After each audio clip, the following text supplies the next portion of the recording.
The parking lot behind the dollar store on Moore Street smelled like hot asphalt and old fast food wrappers. It was July. It was 11 in the morning. The temperature had already climbed past 89 degrees, and the woman standing near the cart return was wearing a grey hoodie, zipped to the chin. That detail alone stopped Brittany Cole in her tracks. Brittany had pulled into the lot to grab paper towels before her noon home visit. She was a social worker for Licking County's Outreach Division, 3 years into a job that had already aged her in ways she couldn't explain to people who hadn't done it. She knew how to scan a space. She did it without thinking. Parking lots, bus stops, front porches. Her eyes moved before her brain caught up. Before we continue, subscribe to the channel if you enjoy these stories. Write in the comments where you're watching from and what time it is. I always find it fascinating to see people from around the world united by one story. The woman by the cart return was shifting her weight from foot to foot, a slow, rhythmic movement that had nothing to do with impatience and everything to do with the body trying to manage something it couldn't put down. Her hair was dark, unwashed, pulled into something that wasn't quite a ponytail. She was thin in the specific way that happens when a person has stopped eating meals and started eating whenever the thought occurs, which is less and less often. Brittany didn't approach. She sat in her car with the engine running and the AC blowing, and she watched. A silver sedan pulled into the lot from the Clement Avenue entrance. It moved slowly, no urgency, like the driver was looking for a parking space and not finding one. It stopped 6 feet from the woman in the hoodie. The woman moved toward it with the particular economy of someone who has done this exact thing many times. Not rushing, not hesitating, just closing the distance in 3 steps and leaning into the passenger window. Whatever passed between them took less than 40 seconds. The sedan left the way it came. The woman straightened up, turned, and for 1 second faced the row of parked cars directly, facing, without knowing it, the windshield behind which Brittany Cole had stopped breathing. That was when Brittany recognized her. Not immediately. The mind resists certain recognitions. It offers alternatives first, runs through reasons it can't be who it looks like, because the person it looks like belongs to a different world, a different version of this town, a version with volleyball trophies and honor roll certificates, and a homecoming crown made of fake gold that caught the gymnasium lights like something real. Brittany's hands were in her lap. She did not reach for her phone. She didn't get out of her car. She sat there in the lot on Moore Street, 3 blocks from Dalton High School, and looked at the woman in the grey hoodie who used to be Kayla Reeves. Kayla Reeves, who in 2013 had been voted homecoming queen at a ceremony that 17-year-old Brittany Cole had also been part of, because they had tied, the first tie in the school's history, and Principal Garland had made them share the title, share the crown for 30 seconds each, and the photograph of the two of them had run in the Dalton Courier above the fold. That photograph was still on Brittany's mother's refrigerator. Kayla was 28 years old. So was Brittany. 10 years had passed since the gymnasium, since the crown, since the version of Dalton, Ohio that both of them had grown up believing was permanent. 10 years. The woman in the grey hoodie walked to the far end of the lot and sat down on the curb near the dumpsters. Not because it was a good place to sit, but because sitting was what the body needed, and the spot was shaded, and no one asked questions near dumpsters. She sat with her knees up and her head down, and from 40 yards away Brittany could see her shoulders moving. Could not tell if she was breathing hard or crying or neither. 3 blocks from the school where her locker used to get decorated without her asking. Brittany finally reached for her phone. She pulled up her work contacts, found her supervisor's number, and then didn't call it. She sat with the phone in her hand for a long time. The AC hummed. Outside, the temperature climbed another degree. Here is what Brittany Cole knew sitting in that parking lot. The woman on the curb had just bought crack cocaine from a silver sedan. She knew this because she recognized the exchange, the movement, the timing, the specific economy of it. She had seen it 300 times in 3 years. Here is what she did not know: how Kayla Reeves had gotten from there to here, what the 10 years had looked like from the inside, whether anyone had seen it coming, whether anyone had tried to stop it, whether the stopping was even the right word for what might have been possible at some point, before the point at which stopping became a different kind of word entirely. Those questions would take hours to answer. Some of them would take the rest of the story. But one question was already forming that Brittany hadn't asked yet, one she wouldn't have thought to ask while watching from across a parking lot in the July heat, because it would only make sense later, when all the other pieces were visible. The question was not about Kayla.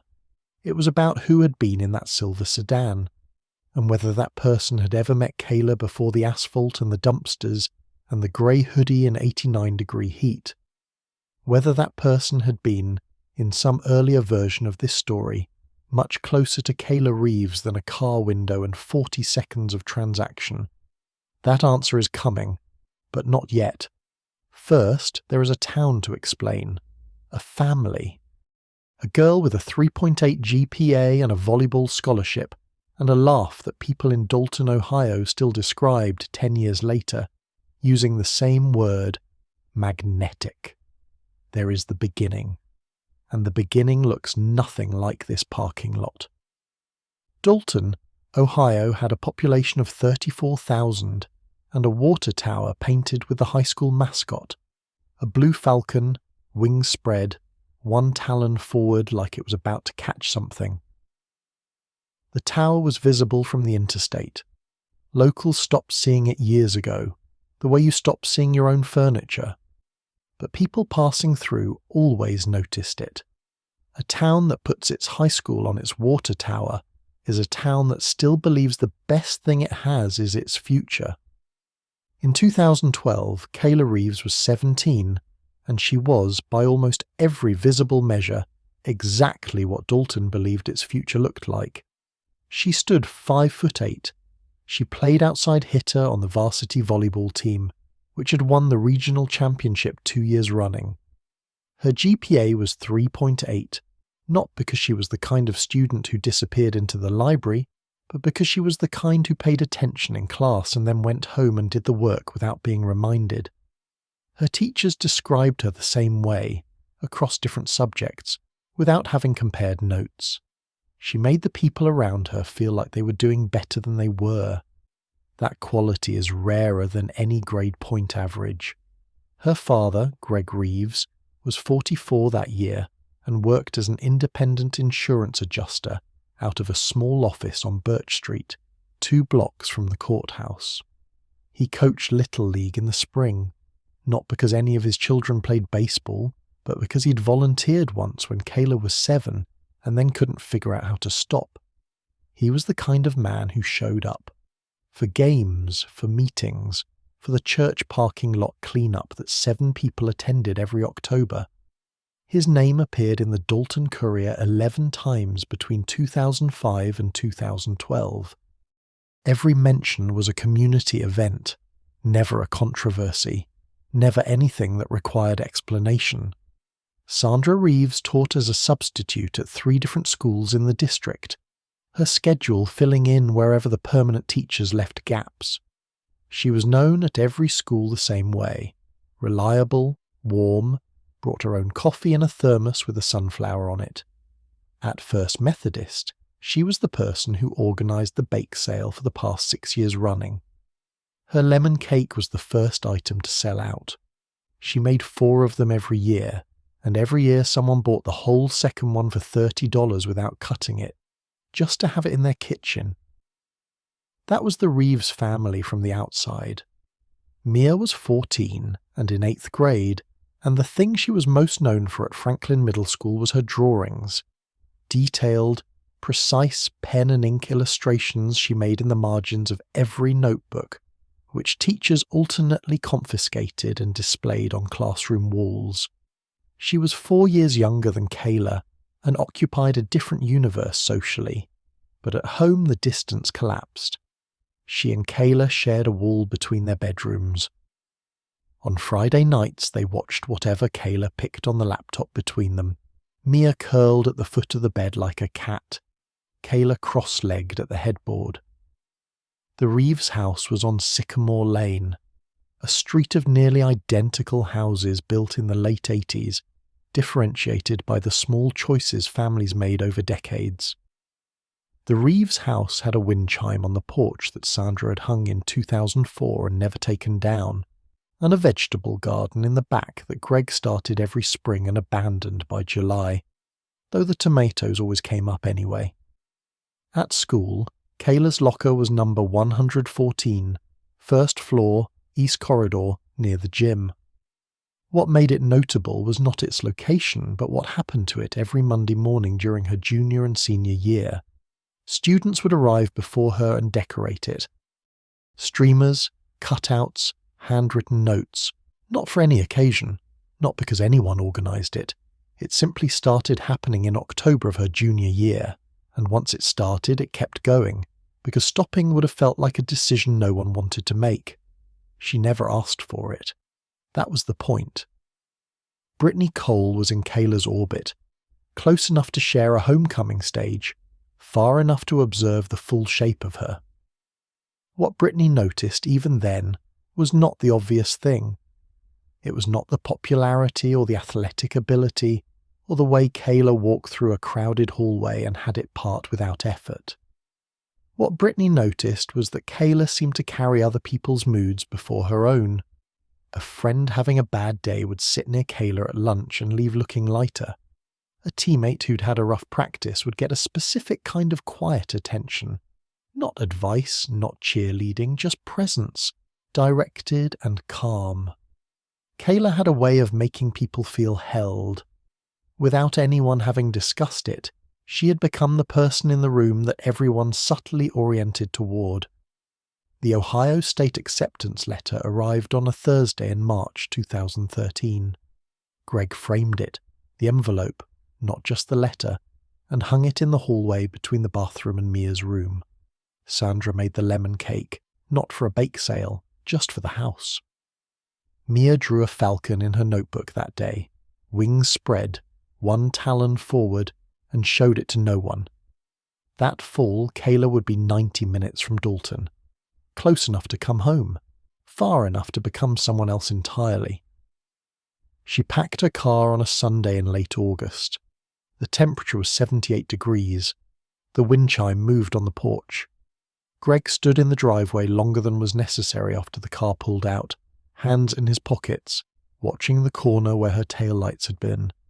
Sandra was inside refilling her coffee. Mia sat on the porch steps and drew in her notebook and didn't look up, because looking up would have meant watching the driveway stay empty. Everything in that house was exactly as it had always been. That was the last time it would feel that way, and no one standing in it knew that yet, which is the only way these things are ever able to begin. What nobody in the Reeves house knew, what even Kayla herself hadn't processed yet, was that somewhere in Columbus, in a dormitory room on the 3rd floor of Lincoln Tower at Ohio State, a girl named Danielle Marsh was already unpacking her own boxes and making her own plans for the semester. Danielle's father was Howard Marsh, city councilman, Dalton's 3rd district. A man whose name appeared in the Dalton Courier far more than 11 times, and never, not once, in connection with anything as simple as a parking lot cleanup.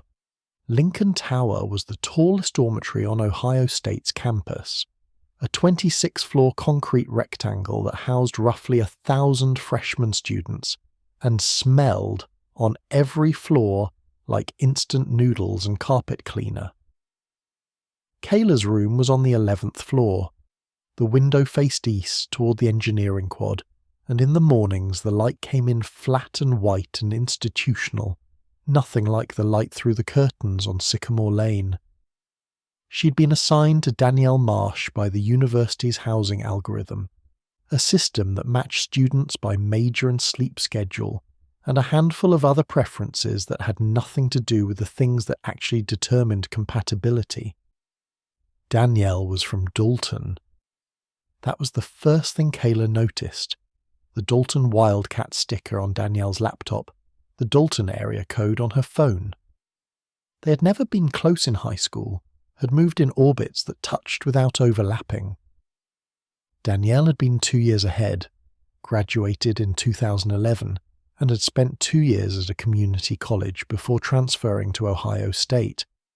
She was 20 to Kayla's 18.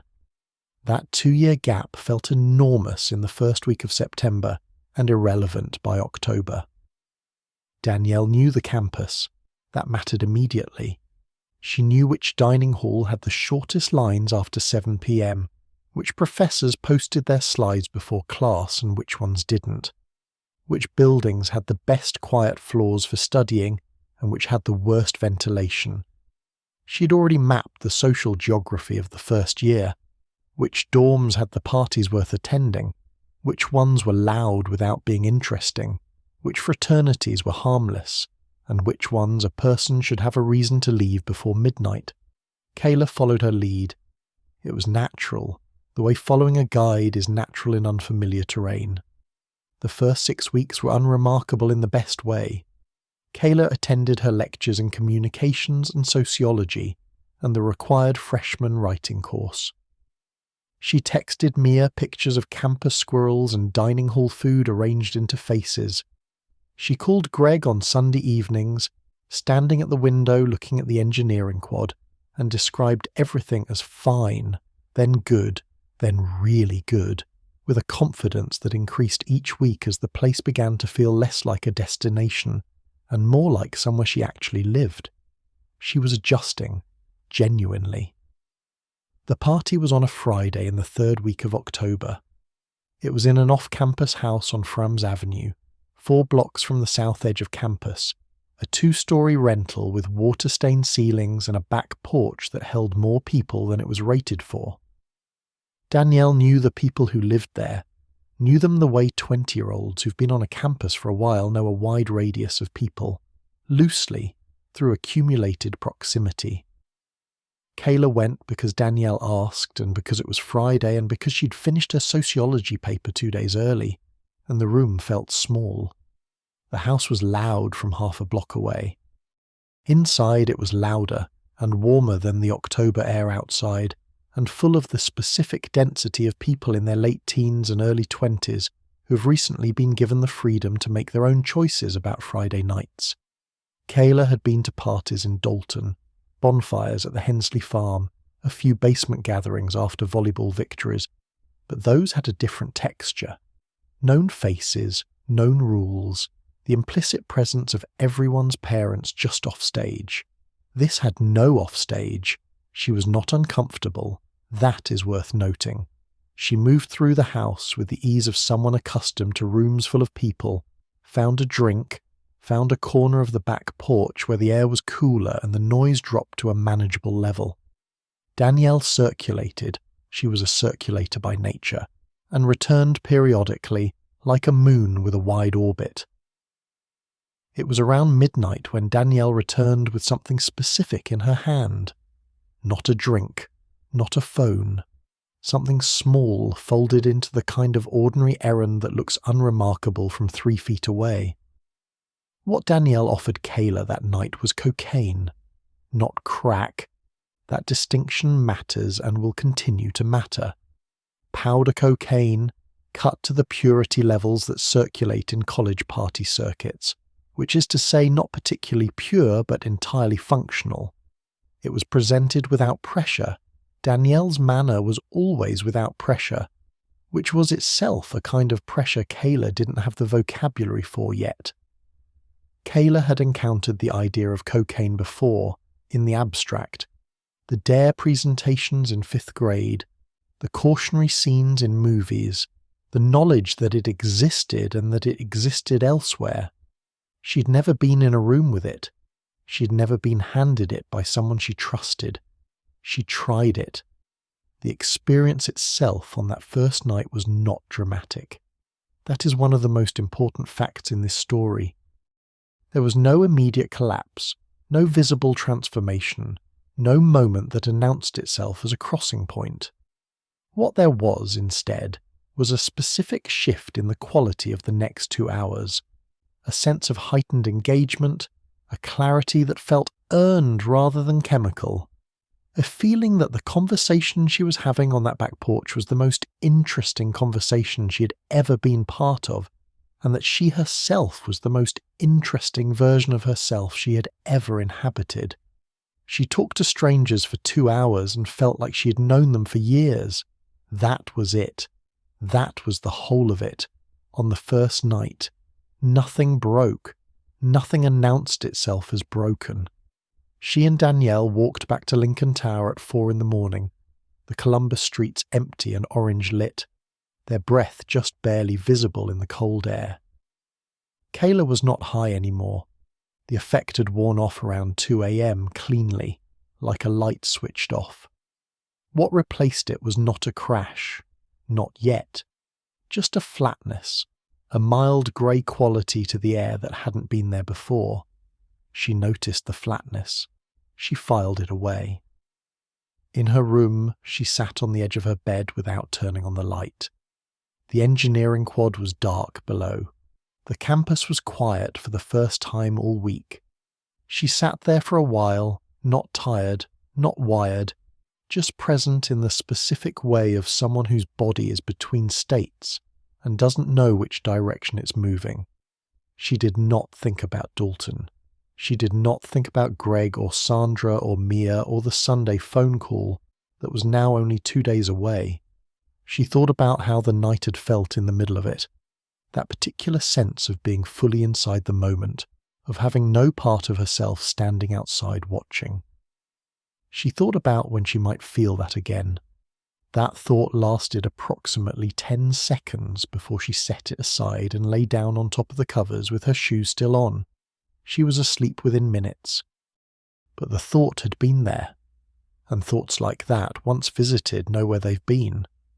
What Kayla did not know, lying there in the dark on the 11th floor of Lincoln Tower, was anything about how Danielle had come to have cocaine at a party on a Friday night in October, or how regularly she had access to it, or who provided it, or why a city councilman's daughter from Dalton, Ohio, moved through a college campus with the ease of someone for whom such things required no effort to obtain.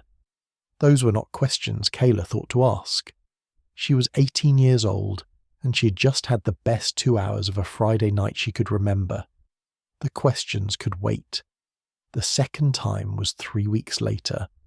The third time was the weekend after that. By December, it had its own rhythm. Not every week, not on a schedule, but with the reliable recurrence of something that has found a place in the architecture of a life and begun quietly expanding it. Kayla told herself what most people tell themselves in the early months, that she was in control of the frequency, that she could widen the gaps whenever she chose, that the choosing was always available to her. This was not a lie she'd been told. It was a conclusion she reached on her own, from the evidence available, which was selectively assembled without her knowing it was being assembled at all. The evidence that didn't make it into the conclusion. She had started planning her weekends around availability.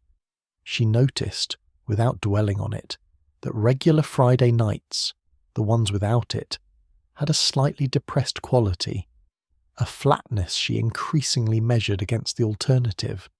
Her notes from Thursday lectures were thinner than her notes from Monday and Tuesday. She had stopped going to the dining hall on Sunday mornings because Sunday mornings had a particular grey texture she preferred to sleep through. None of these were dramatic. That was the mechanism. To understand what was happening to Kayla Reeves in the winter of 2013, it helps to understand what cocaine actually does inside a human body, not in the dramatic television sense, but in the precise chemical sense that makes the thing so difficult to simply decide to stop. The brain runs on signals. Specific chemicals called neurotransmitters carry messages between nerve cells, and one of the most important of these is dopamine, a chemical associated with pleasure, motivation, and the sense of reward that follows an action the brain wants to repeat. Eating, exercise, connection with other people.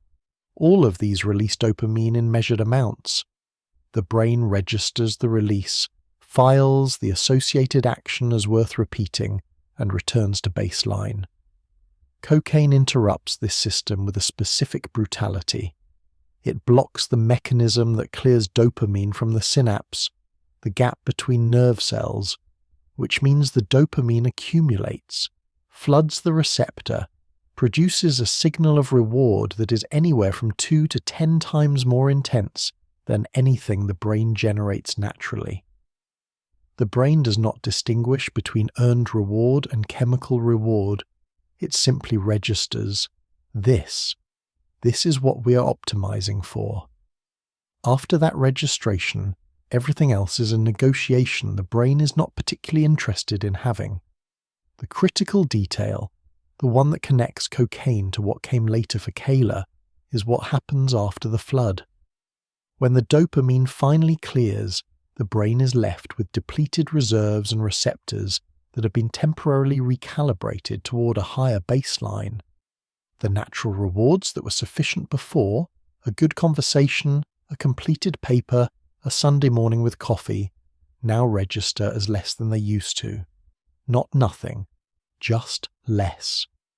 That gap between what was and what now registers is what people describe when they describe craving.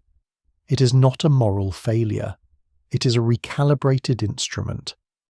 Kayla's instrument was recalibrating through the winter of her freshman year, and she was doing well by every external measure.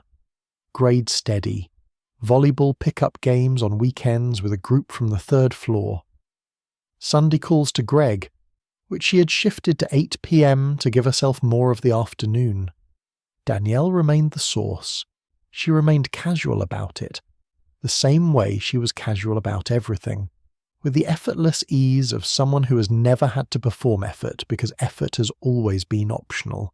She had a contact. The contact was reliable. The price was consistent. For Kayla, this meant the logistics required no thought. The thing simply appeared when Danielle said it would.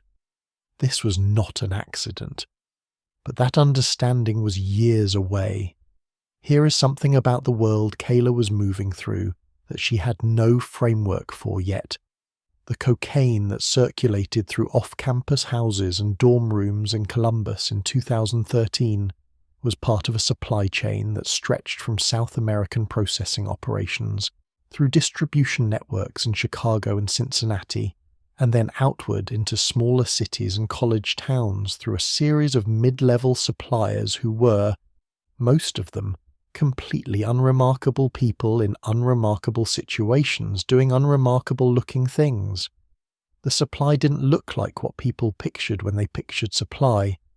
It looked like a car in a parking lot, a contact saved in a phone under a first name, a transaction that took 40 seconds and left no trace. It also looked like a man named Ray DeLuca.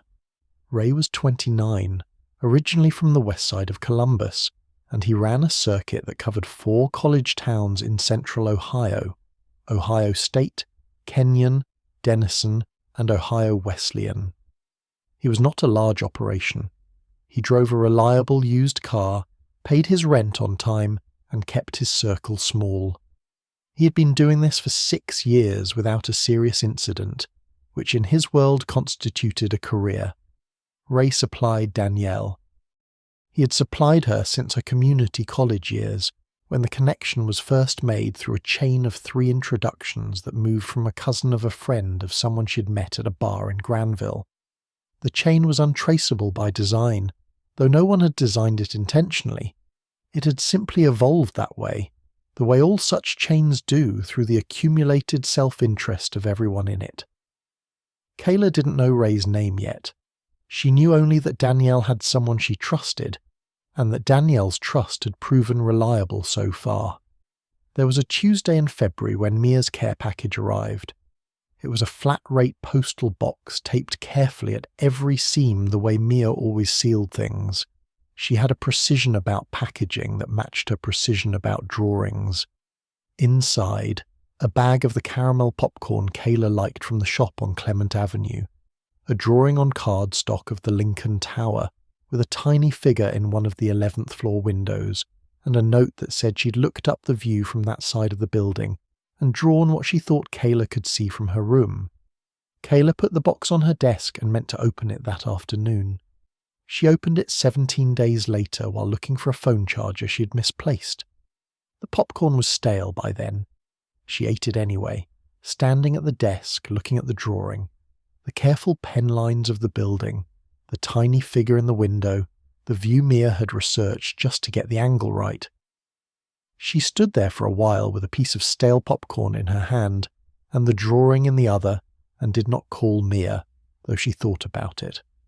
The thought arrived, and then the evening was already going a different direction, and then it was late, and then it was the next day. This was not who Kayla had been 6 months ago. The change was small enough still to fit inside a rationalization.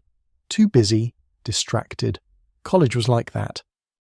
The grades through that first semester landed at a 2.9, below her high school average but above the floor. She told Greg it was an adjustment semester. He said that was completely normal. He had read something about freshman GPA drop. He cited it reassuringly on their Sunday call. What neither of them could see, on that Sunday call in January, was that the adjustment Greg was reassuring her about was not the adjustment that was actually occurring. Spring semester began. February became March. The pickup volleyball games dropped from weekly to occasional, and then from occasional to, at some point that wasn't marked by a decision, gone entirely. The Thursday lecture notes continued their slow thinning. And somewhere in Columbus, Ray DeLuca was running his circuit, and Danielle Marsh was making her arrangements, and the supply remained reliable, and Kayla Reeves was still telling herself the distance between herself and the thing was a distance she controlled. What was also true in that same spring, in the March and April of 2014, in other towns across Ohio and Indiana and Kentucky and the rest of the industrial Midwest, was that the powder-to-pipe progression was accelerating. The DEA had been documenting it since 2011, a pattern in which suburban users who entered the drug economy through powder cocaine were, within 18 to 36 months, encountering a harder and cheaper variant through the same supply chains that had introduced them to the first substance. That variant had been in American cities since the mid-1980s. It had devastated those cities in ways that produced congressional hearings and news coverage and 100 policy responses, nearly all of which had arrived too late or aimed at the wrong thing. By the time those policy responses were written into law, the drug had already moved, slowly, then faster, following the supply chains outward from urban centres into the smaller cities and college towns and quiet suburbs that had, until recently, considered themselves categorically separate from that kind of problem. Crack cocaine, same molecule as powder, different delivery, different speed, different depth of hook.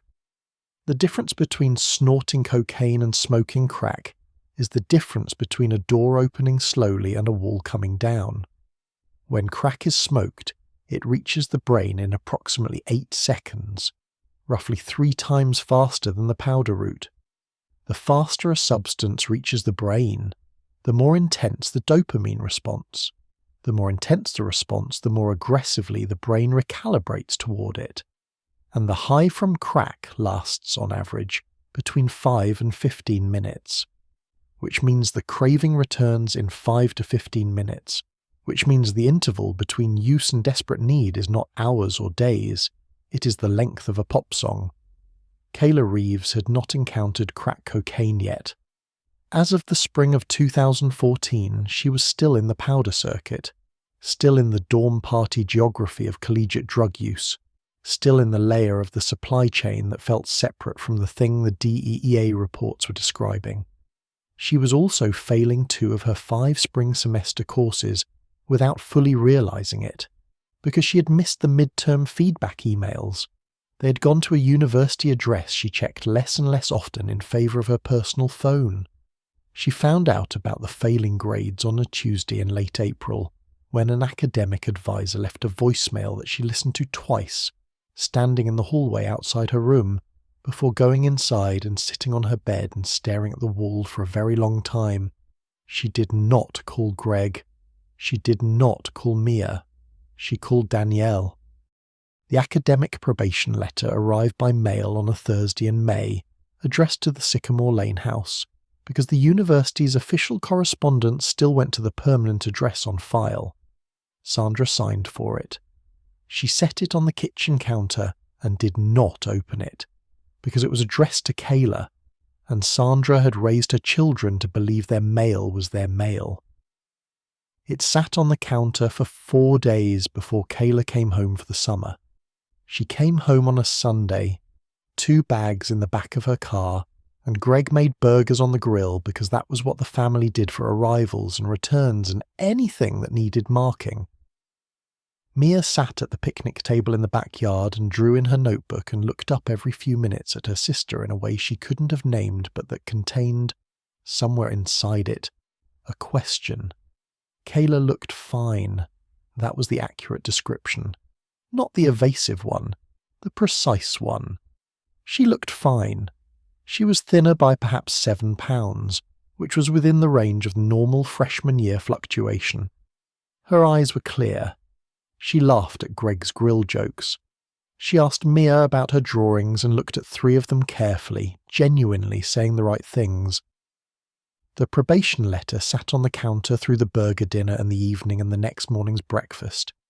Kayla opened it alone, in the kitchen, on Monday afternoon while Greg was at the office, and Sandra was at a substitute assignment and Mia was at school.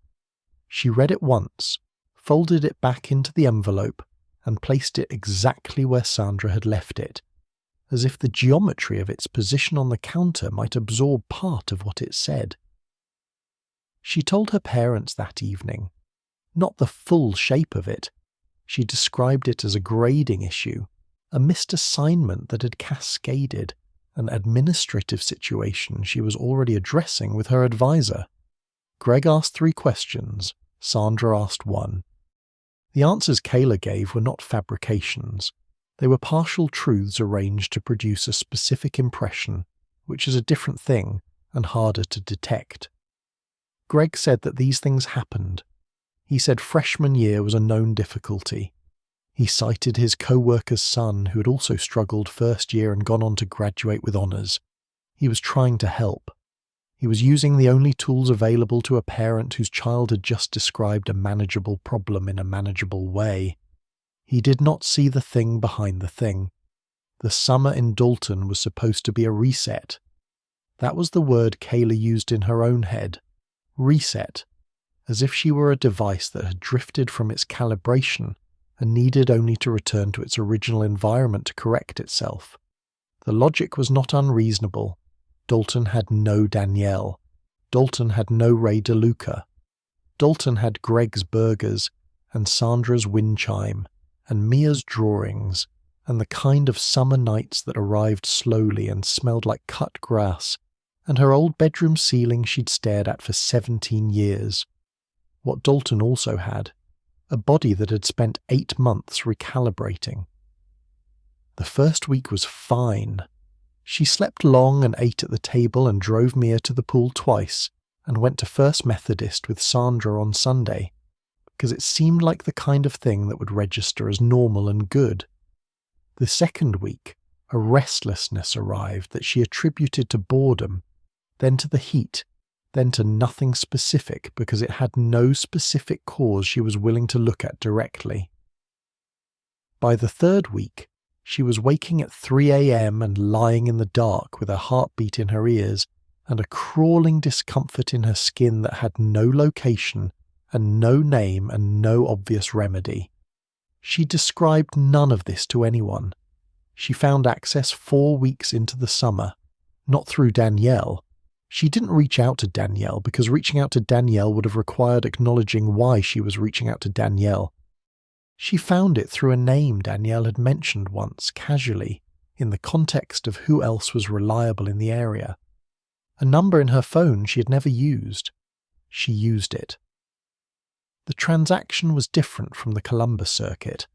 Less social, more direct, arranged through text messages that were terse and functional and contained nothing that could be read as anything except what it was if someone knew how to read it, which most people didn't.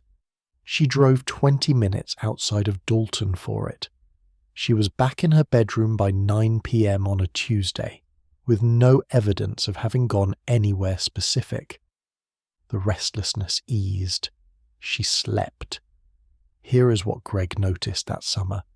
Kayla sometimes came to dinner with a particular quality of alertness, focused, talkative, present in a way that made a good evening. He noticed this as a positive thing. He noticed her energy on those nights and felt reassured because the probation letter had worried him more than he let show, and these good evenings seemed like evidence against the worry. He did not know he was reading the evidence backward. There is a particular cruelty in the way early-stage stimulant use interacts with family dynamics. The periods of heightened functionality can read, to people who love the user, as signs of recovery rather than signs of use. The good nights are the using nights. The worried nights, when the person seems withdrawn and irritable and unreachable, are the nights in between. The family orients toward the good nights as the baseline. The other nights become the anomaly requiring explanation. Greg oriented. He was not wrong to orient. He had no competing framework. Sandra, for her part, was managing her own calendar with her own priorities that summer. She had 3 substitute assignments per week, and the bake sale organising, and the Tuesday AA meeting she drove past every week on her way to the grocery store, and had been meaning to stop at for 2 years. She refilled her wine at dinner once, then twice on the harder days, and kept the second bottle in the pantry behind the olive oil where it was not hidden, exactly, but not prominent either. She was not a falling down drunk. She was not the kind of alcoholic who appears in the cautionary scenes of movies. She was a woman who had organised her life around a moderate daily intake that had been gradually increasing for 7 years, without ever crossing any line she had thought to draw. The lines moved, incrementally, ahead of the crossing. That is how lines like those work. This is the part of the story where the house on Sycamore Lane, which looked from the outside like the same house it had always been, begins to be readable differently. The wind chime on the porch moved in the same July air. The vegetable garden produced the same untended tomatoes. Greg still coached Little League on Saturday mornings, and came home smelling like sunscreen and infield dirt. But Greg also kept a prescription bottle of lorazepam in his sock drawer, prescribed by his doctor in 2011 for work-related anxiety, refilled quarterly ever since. He took half a tablet most evenings before bed. He had never taken more than prescribed. He had never discussed it with Sandra because it seemed, to him, like a small and private management of a small and private difficulty, the kind of maintenance that didn't require announcement. A half tablet, every night, for 3 years.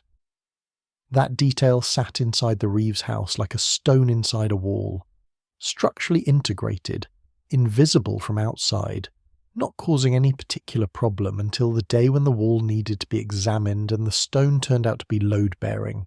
Mia was 14 that summer, and she was the only person in the house not managing anything chemically. She was managing everything else. The undercurrents, the quality of silences at dinner, the specific way Kayla looked on the nights she came home with that particular alertness, and the way she looked on the other nights, which was different in a way Mia felt but could not yet name. She tried to name it in late July, not to anyone outside, to Kayla directly, in Kayla's room on a Wednesday night, the house quiet, Sandra already in bed with her second glass, Greg's sock drawer holding its secret. She told Kayla she was worried. She said it plainly, in the direct way of 14-year-olds who haven't yet learned to dress concern in more acceptable clothing. Kayla told her she was fine. Her tone was even. Her eyes were steady. She held Mia's gaze for the full duration of the answer, which was the most convincing part. Mia went back to her room. She sat on her bed and opened her notebook and drew for an hour without looking at what she was drawing. When she looked down, she had filled an entire page with the same image repeated in small variations. A bird with its wings folded, not in rest, but in the way a wing folds when it can't open. She closed the notebook. Kayla returned to Ohio State in late August. Academic probation in effect. One condition clear. One more failing semester, and the enrollment ended. She packed her car on another Sunday, and Greg stood in the driveway again, hands in his pockets, watching the corner. But this time, he didn't go back inside immediately. He stood there a full minute longer than last year. Not because anything had announced itself as wrong, just because something, unspecific, wordless, available only to the part of the brain that processes what the conscious mind hasn't caught up to yet, made the driveway feel like a place he needed to stay in a little longer. He eventually went inside. In Columbus, Danielle Marsh was beginning her junior year. She had a new apartment near campus, off the Ray circuit now. She'd found a more direct contact that required less intermediary, which meant lower cost and fewer variables. She was taking 4 classes. Her GPA was 3.1 and climbing. What Kayla did not know, moving back into a new dorm room on the north side of campus, was that Danielle had spent part of the summer making a new connection. A man named Ray had introduced her to someone who moved a different product at a lower price point. Something for when the powder ran expensive, something that the supply chain was beginning to push into the college-adjacent market with the quiet efficiency of a product looking for an expanding customer base. Danielle had tried it once in July and decided it wasn't for her. She had mentioned it to exactly 2 people. Kayla was one of them. Kayla's sophomore year began on academic probation and ended before Thanksgiving. That sentence contains 14 months of deterioration compressed into 12 words, and the compression is accurate, because from the outside, looking at the calendar, the collapse appears sudden. From the inside, it was the opposite of sudden. It was a sequence of small decisions, each one following logically from the last, each one arriving in a context that made it feel like the only available option, rather than one among several. She moved into her new room on the north side of campus in late August. Single room this time. She'd requested it, telling herself the privacy would help her study. The privacy did something else entirely. Danielle had moved into her off-campus apartment on Chittenden Avenue by then, 4 blocks from the edge of campus, and the geography had shifted their relationship from constant proximity to arranged meetups. Less dorm hallway, more deliberate decision. That shift mattered. The casual access that had defined freshman year was replaced by something that required more intention, and for a few weeks in September, Kayla noticed the gap. Not the substance, the contact, the reliable presence of someone who knew what she needed and provided it without requiring explanation. She filled the gap by reaching out, directly. First to Danielle, then, through Danielle, to Ray DeLuca himself. She had his number now. That was new. September and October were functional. She attended lectures with variable consistency and submitted assignments on rolling deadlines that she tracked on a whiteboard above her desk, a system she'd invented to manage the drift that had overtaken her freshman year, an organizational structure that looked to anyone who saw it like someone taking their academic situation seriously. The whiteboard had 23 items on it in October. By November, 8 of them still had no check marks. She was spending more on drugs than she was spending on food. The math was not dramatic. It was a question of $40 here, $60 there, the gradual reallocation of the money Greg deposited into her account each month to cover living expenses. She had stopped ordering from the dining hall and started eating convenience store food from the place on High Street that was open at 2 a.m. A bag of chips counted as dinner, The body adapted because bodies are very good at adapting to worsening conditions, up to the point where they are not. This is where Ray DeLuca becomes visible as more than a name. Ray was not, in any exterior sense, a threatening figure. He drove a 2009 Honda Accord in dark grey. He wore Carhartt jackets and carried a thermos of actual coffee to his transactions, which was a detail that consistently surprised the people he met for the first time. He was punctual. He did not conduct business over the phone in any language that was directly interpretable. His texts read like someone arranging to return borrowed tools. He had learned, over 6 years, that volume and patience and reliability were more valuable than any individual transaction, and he ran his operation accordingly. He had also, in the summer of 2014, expanded his product range. This was not a strategic decision in the business school sense. It was a response to market pressure. The powder supply chain from Cincinnati had become less reliable, prices had increased, and a competing supplier from the Columbus West Side had approached him with a proposal involving a cheaper product with a faster turnover rate. Ray understood the arithmetic. More transactions per customer per week meant more revenue on the same route. The product was crack. He introduced it to his circuit gradually, starting with users he assessed as likely to move from powder to rock without disruption to the existing relationship, users who were already deep enough in the dependency that the transition would be presented as a practical alternative, something cheaper, something that worked differently but worked. Danielle had been offered it in July and had declined. She had the safety net her father's money provided. She could continue to afford powder indefinitely, so the cheaper alternative held no appeal. She mentioned it to Kayla as information, not as an offer, as context for a world Kayla was more embedded in than Danielle was beginning to understand. When Ray raised it with Kayla directly in October, standing in the parking structure on Cannon Drive where they had conducted the last 4 transactions, he framed it the same way he framed everything, practically without pressure, as a logistical option with a different cost structure. Kayla asked what the difference was. Ray explained. His explanation was accurate, which is the detail that keeps returning. He told her it was faster, shorter, and cheaper per dose. He did not tell her it was harder to stop. He may not have needed to. She watched him demonstrate it on a small glass pipe he kept in his jacket pocket, not to use it himself, but to show her the mechanism, the way a car salesman walks through the features of a vehicle before handing over the keys.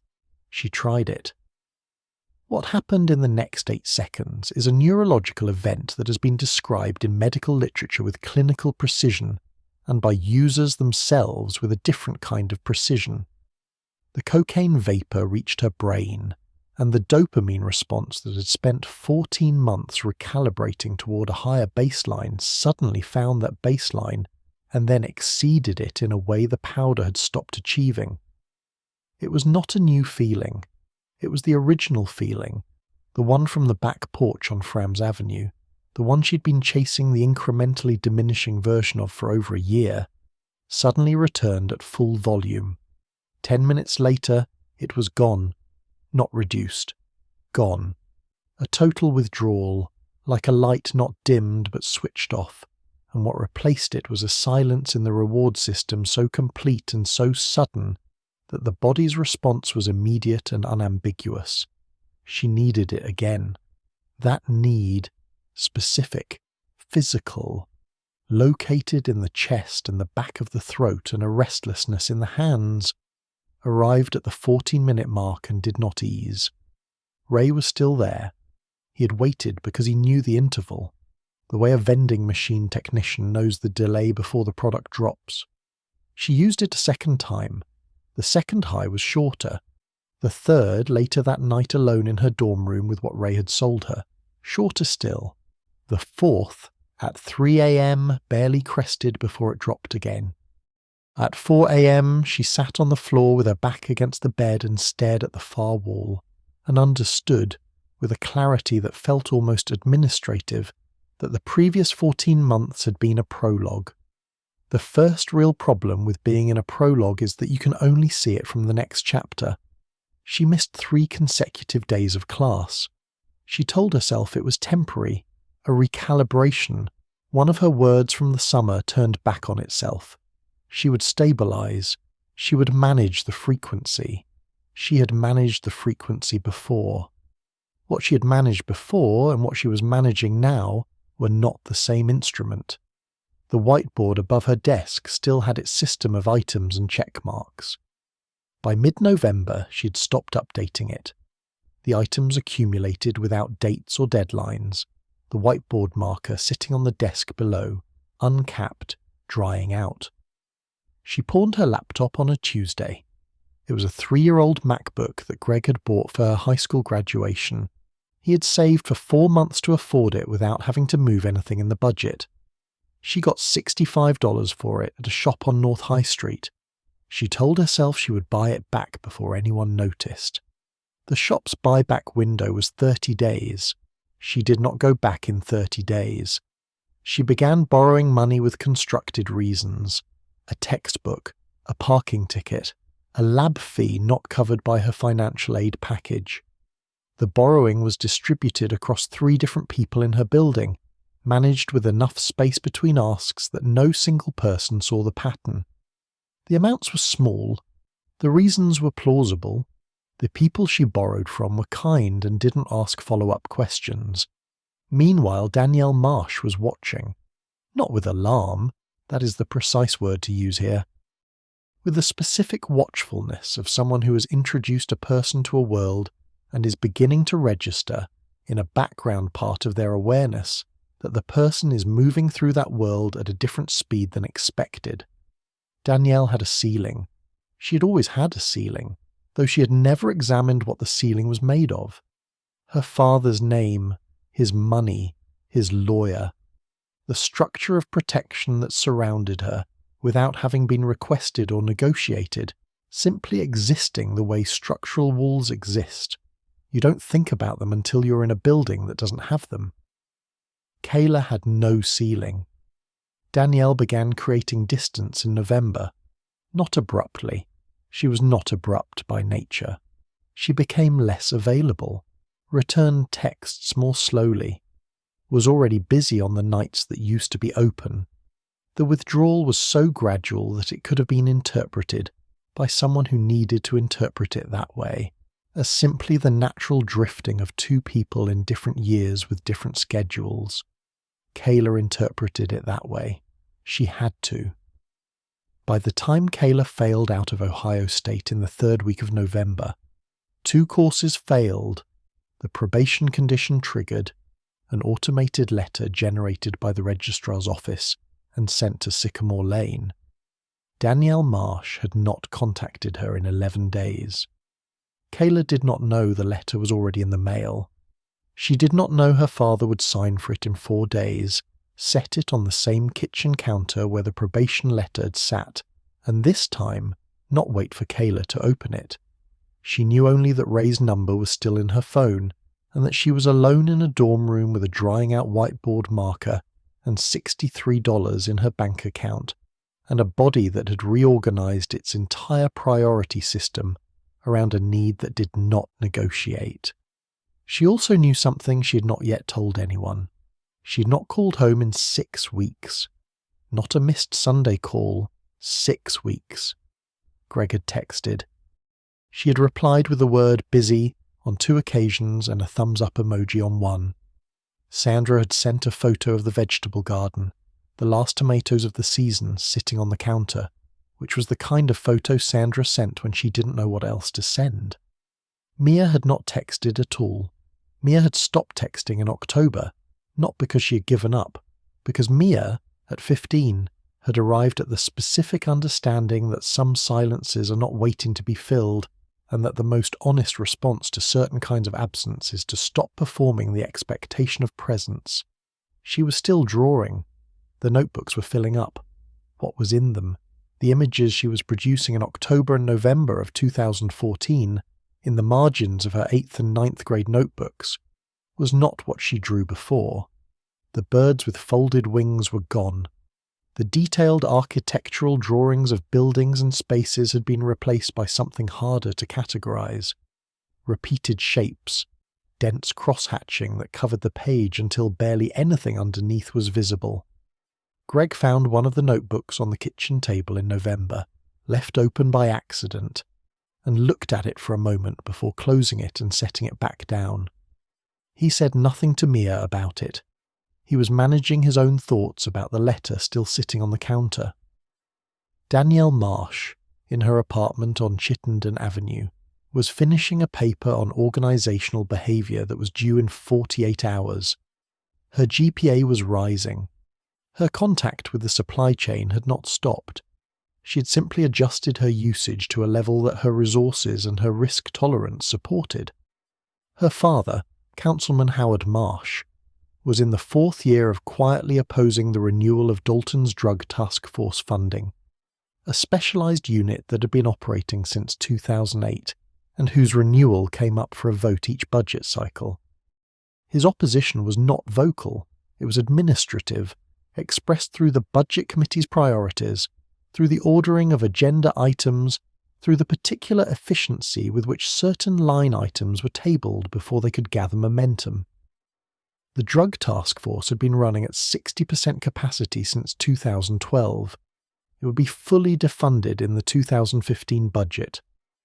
Nobody in Dalton connected Howard Marsh's daughter to Howard Marsh's budget decisions. The chain had too many links, and the links were all ordinary looking, and no one had yet assembled them in the same room at the same time. Kayla Reeves drove back to Dalton in the 3rd week of November, 2 bags in her car.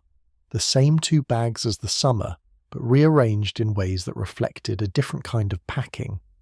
Not the organised departure of someone going home for a break, but the compressed grab of someone leaving a place before the place formally asks them to leave. She told her parents she was taking a semester off. She used the word overwhelmed. She said it directly, which made it easier to accept because it had the texture of honesty. And underneath the partial truth it was resting on, it was honest. She was overwhelmed, just not by the things she named. Greg nodded and said they would figure it out. Sandra put her arms around her at the door and held on for a moment longer than usual, long enough for Kayla to feel the wine on her breath. Faint, just detectable, 5 p.m. on a Tuesday. Neither of them saw the other's recognition. The house on Sycamore Lane received her back with its wind chime and its vegetable garden bare for winter, and its sock drawer and its pantry shelf and its 14-year-old girl who appeared in the kitchen doorway and looked at her sister for a long time without saying anything. Then Mia turned back to the stove where she was making soup. Kayla sat down at the kitchen table. And somewhere on the west side of Dalton, on a street called Crestview Road, a man named Thomas Hale was unlocking the front door of a nondescript greenhouse with a broken mailbox, carrying a bag of groceries in one hand and the day's supply in the other, going inside to wait for the people who would eventually find their way to him. Because people always found their way to him, the way water finds its level, through the invisible geometry of need. Kayla didn't know his name yet. She would. Crestview Road was 11 minutes from the Reeves house on Sycamore Lane. That distance matters. Not because it was far enough to feel safe, but because it was close enough to become routine. Kayla found the greenhouse in February of 2015. Not through any dramatic introduction, through the same chain of incremental referrals that had connected her to Ray, to Danielle, to the number she'd used during the first Dalton summer. The chain had shortened considerably by this point. The further a person moves into dependency, the smaller the geography of their world becomes, and the more directly the supply chain presents itself, because the supply chain is very good at recognizing when a person has stopped looking for alternatives. A name passed through a text message, an address, a time. She drove to Crestview Road on a Tuesday afternoon in February with the heat running and the radio off. The street was residential, squat houses set back from the road behind shallow lawns, that were brown and flat under the February sky. The greenhouse sat mid-block. Its distinguishing features were green paint, recently enough applied that it hadn't yet begun to peel, a front porch with 2 plastic chairs that no one appeared to use, and a mailbox at the end of the front walk that listed to the left where the post had rotted at the base. Nobody on Crestview Road appeared to notice her car. She knocked. The door opened within seconds, which meant she'd been seen through the window before she knocked. A detail she registered and filed away in the part of her that still performed basic threat assessment, which was still operating, just no longer connected to any mechanism that altered her decisions. The man who opened the door was 51 years old and introduced himself by his first name only, Thomas.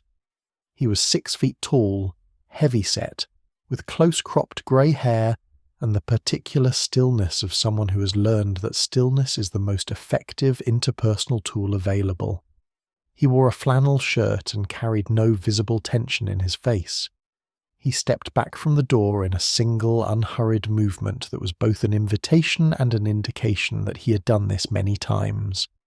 The inside of the house was clean.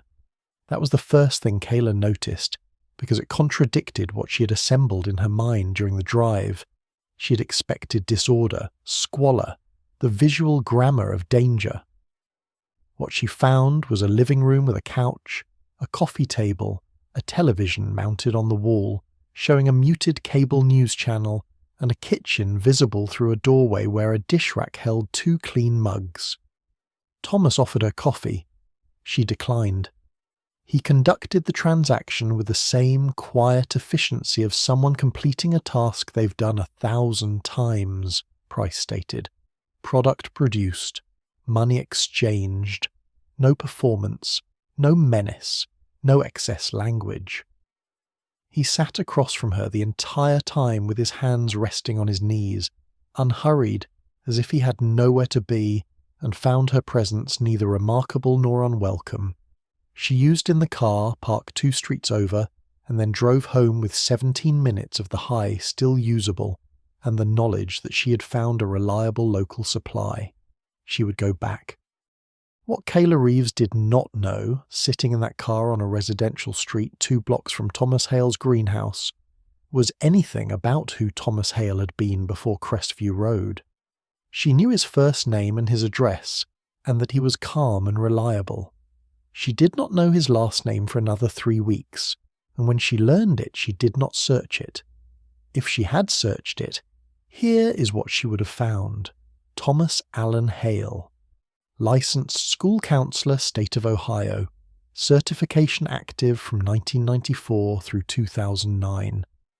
Employed at Waverly High School, Pike County, from 1997 through 2009. 12 years as a guidance counselor in a district 60 miles south of Dalton. Yearbook photographs from the Waverly High Archive showed him at faculty tables, at graduation ceremonies, at the kind of school events that required the presence of someone whose job was to be available to students who needed someone available. His office at Waverly High had been room 114, first floor, east corridor, near the gym, the same numbered room as Kayla's locker at Dalton High. That is not a meaningful coincidence. It is simply the kind of detail that the mind catches when it has all the information assembled together, and that means nothing and everything simultaneously, the way certain details do when a story has arrived at the point where its geometry becomes visible. Thomas Hale lost his position at Waverly High in June 2009. The circumstances were administrative. The district had faced a budget shortfall and cut 3 counsellor positions, retaining the 2 with the most recent certifications. Thomas had seniority but not recency. He was 55 days from vesting his full pension when the position was eliminated. The pension he received was 62% of what it would have been 55 days later. He filed a grievance. The grievance took 14 months and was denied on a procedural technicality. His marriage ended in 2010. His wife, Carol, cited in the divorce filing a change in his personality following the job loss. specifically a withdrawal from family life and a set of new associations she was not comfortable with and could not fully describe. The divorce was uncontested. Carol moved to her sister's house in Akron with their younger daughter. Thomas remained in the Pike County house for 8 more months before the mortgage defaulted. He arrived in Dalton in 2011. The greenhouse on Crestview Road was a rental, $640 a month, paid reliably in cash, which the landlord, a retired machinist who lived in Florida and managed the property through a local agent, accepted without particular scrutiny. By 2012, the house was operational. Sit with that sequence for a moment. A guidance counsellor, 12 years of sitting in room 114 and listening to teenagers describe the problems they didn't have words for yet, and finding words for them, and pointing them toward futures they couldn't yet see the shape of. A pension missed by 55 days. A marriage. A house. And then, through a series of steps that were each, individually, a response to a narrowing set of options. A greenhouse on Crestview Road with a broken mailbox and a dish rack holding 2 clean mugs. Thomas Hale had counselled hundreds of students in 12 years at Waverly High. He had written recommendation letters. He had sat with kids in crisis and helped them locate the next step. He had known, professionally, exactly what addiction looked like from the outside. The signs, the patterns, the family dynamics, the intervention points. He knew all of this. He made coffee in a clean kitchen and conducted transactions with quiet efficiency, and went to bed at night in the house on Crestview Road. Whether he thought about Waverly High at night is not something this story can know. What the story knows is what he did in the mornings. Kayla returned to the greenhouse twice in February, 4 times in March. By April, she was going every few days. Thomas remained consistent. Same prices, same efficiency, same flannel shirt that may or may not have been the same one or several identical ones. He learned her name. He used it once in passing, which established that he knew it without requiring acknowledgement. She began to think of the house as reliable in the way she once thought of the campus supply chain, a logistics fact, a solved problem in the practical administration of a need.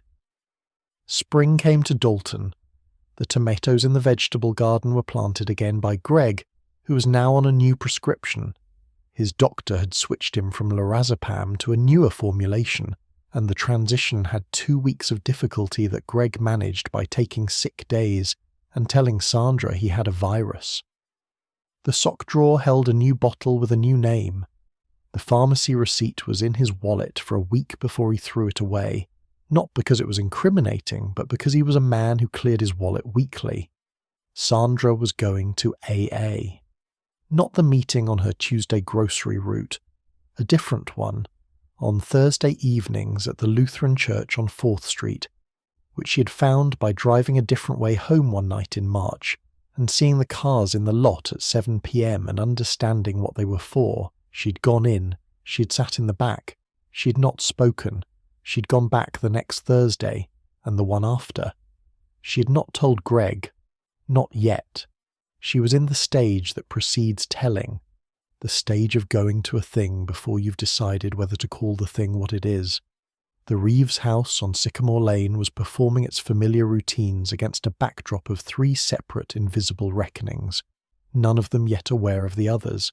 Greg's new prescription, Sandra's Thursday evenings, Kayla's drives to Crestview Road. Mia moved through all of it. She was 15 now, a high school freshman at Dalton High, the same hallways, the same east corridor, the same locker area near the gym where her sister's locker had been decorated without being asked. Mia's locker was undecorated. She'd made a small number of close friends and a larger number of careful acquaintances. She was doing well in school in the specific way of someone who has decided that doing well in school is the variable they can control. She watched Kayla, not conspicuously, the way you watch something you're not sure how to help. In March, she asked Kayla directly about the drives, not where Kayla was going. She asked how Kayla was spending money when she wasn't working. A precise question, targeted correctly. Kayla told her she had picked up some occasional work helping a neighbour. The neighbour was fictional. The work was fictional. The answer arrived without hesitation because Kayla had already developed the reflex of preparing answers slightly ahead of questions she anticipated. Mia did not believe the answer. She wrote nothing about it in her notebooks. The cross-hatching had given way, by spring, to something else. Tightly drawn mazes, intricate, that filled the page edge to edge and had no visible exit. Here is the thing about the greenhouse on Crestview Road that neither Kayla nor Mia nor the Reeves family nor anyone on that street knew yet. It was not invisible to everyone. The Dalton Police Department's Narcotics Division had received 2 separate tips about the house since 2013. Both had been routed to the Drug Task Force, which had logged them in its case management system and assigned preliminary observation hours. Preliminary observation had confirmed activity consistent with distribution. The case had been moved to active investigation status in late 2014. The Drug Task Force had been scheduled to execute a search warrant in February 2015, the same month Kayla first knocked on the green door. The warrant was delayed, then delayed again. The task force was operating at 60% capacity, its budget for overtime hours exhausted by December. The case sat in the active file, updated periodically, moving through a bureaucratic queue that had no urgency attached to it, because the urgency had been quietly removed at the budget level. Howard Marsh was on the budget committee. He had been on it since 2011. The connection between Howard Marsh and the greenhouse on Crestview Road was not direct. It did not need to be direct to be operational. A budget decision does not need to know the address of the house it protects in order to protect it. Kayla drove to Crestview Road in April without knowing any of this.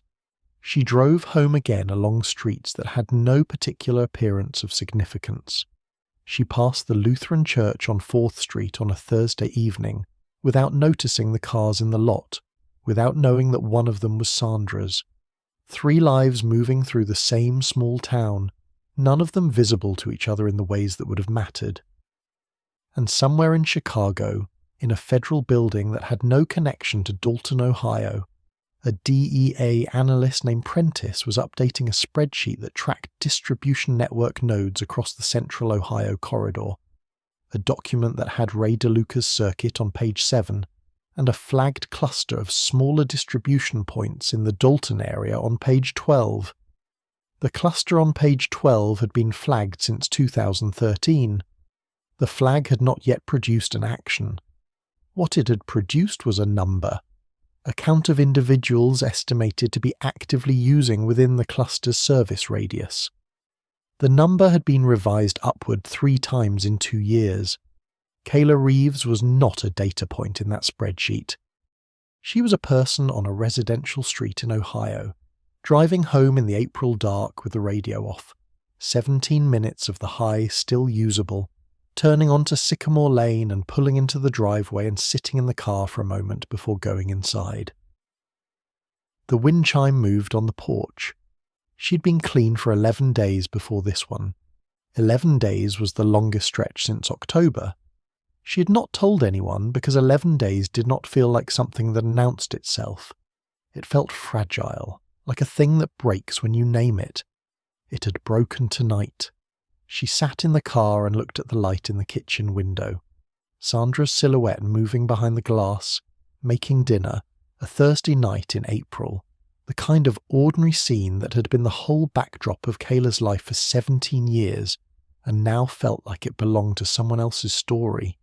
Observed through a window from a car in a driveway, separated by glass and dark air and a distance that had no mileage and could not be mapped. She went inside. She sat at the table. She said the dinner was good. She cleared the plates without being asked, the way she'd always cleared the plates because some reflex survive everything. Greg talked about the Little League season starting. Sandra mentioned the Lutheran Church's spring rummage sale. then stopped, for just a half second, a beat too short for anyone to identify but present, and redirected to the rummage sale's proceeds going to the food pantry. Mia ate and said nothing and watched her sister's hands. Kayla's hands were still. That was the tell Mia had identified over the winter, the specific signal she had learned to read. When Kayla had used recently, her hands were still.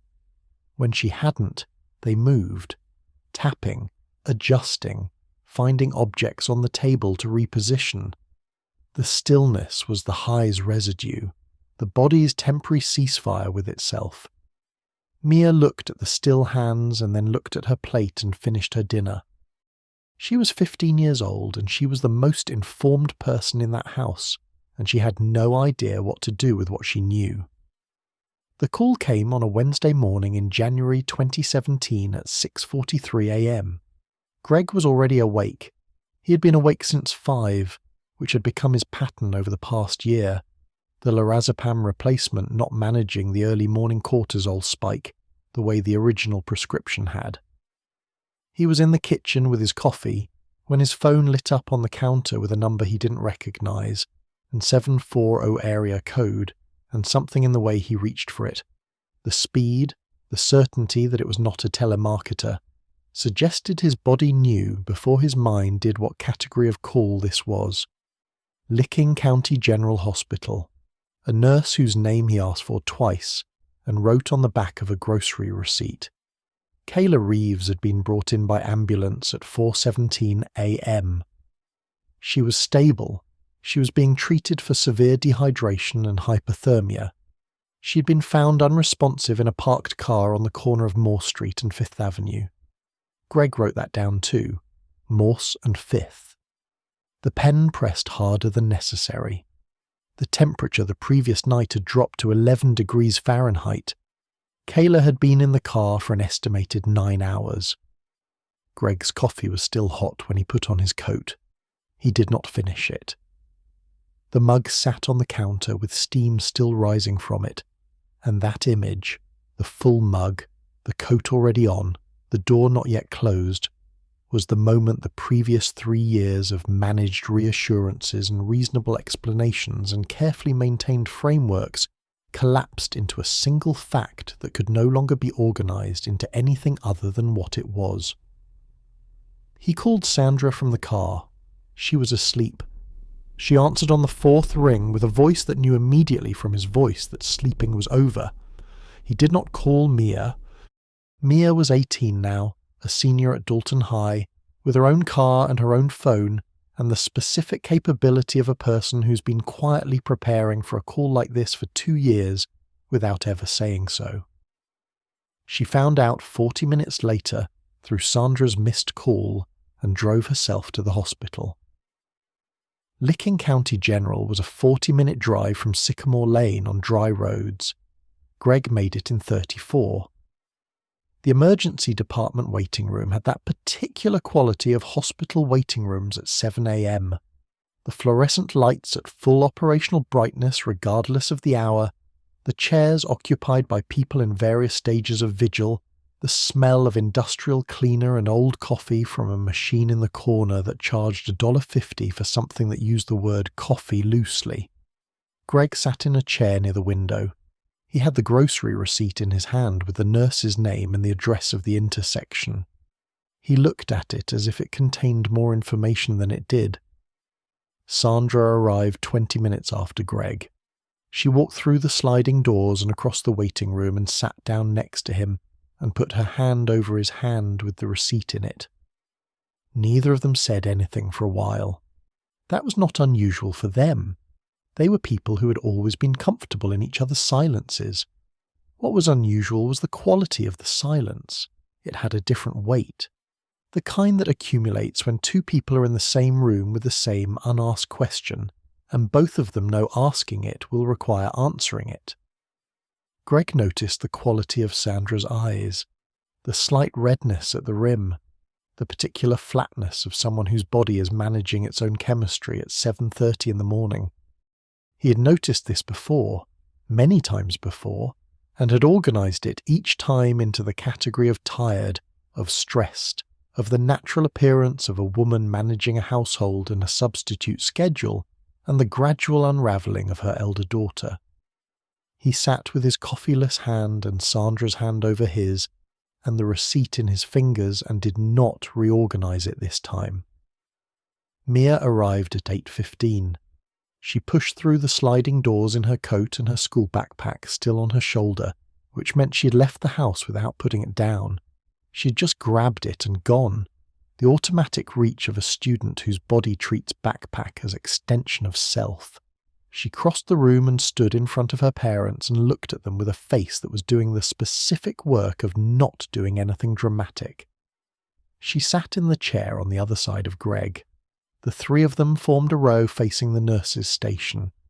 Kayla was in room 7. They were told this at 8:45 when a doctor in scrubs with a coffee cup of his own came out to find them. He was direct. He was the kind of doctor who had learned that directness was a form of respect, and he told them what had happened in clinical language that was nonetheless completely clear. Severe dehydration. Core temperature on arrival of 94.2 degrees Fahrenheit, which is the threshold below which the medical term is hypothermia. No cardiac event. No organ damage detectable at this stage. She was receiving IV fluids and warming treatment, and was conscious and responsive. He also told them, in the same direct register, what the toxicology screen had found. Greg asked the doctor to repeat the second part. The doctor did. The three of them sat with that information for a moment. Greg's hand was still under Sandra's. Mia was looking at her backpack on the floor between her feet. Then Greg stood up and asked which way room 7 was. Kayla was in a hospital bed with a warming blanket pulled to her chin and an IV line in her left arm and monitors on her finger and chest.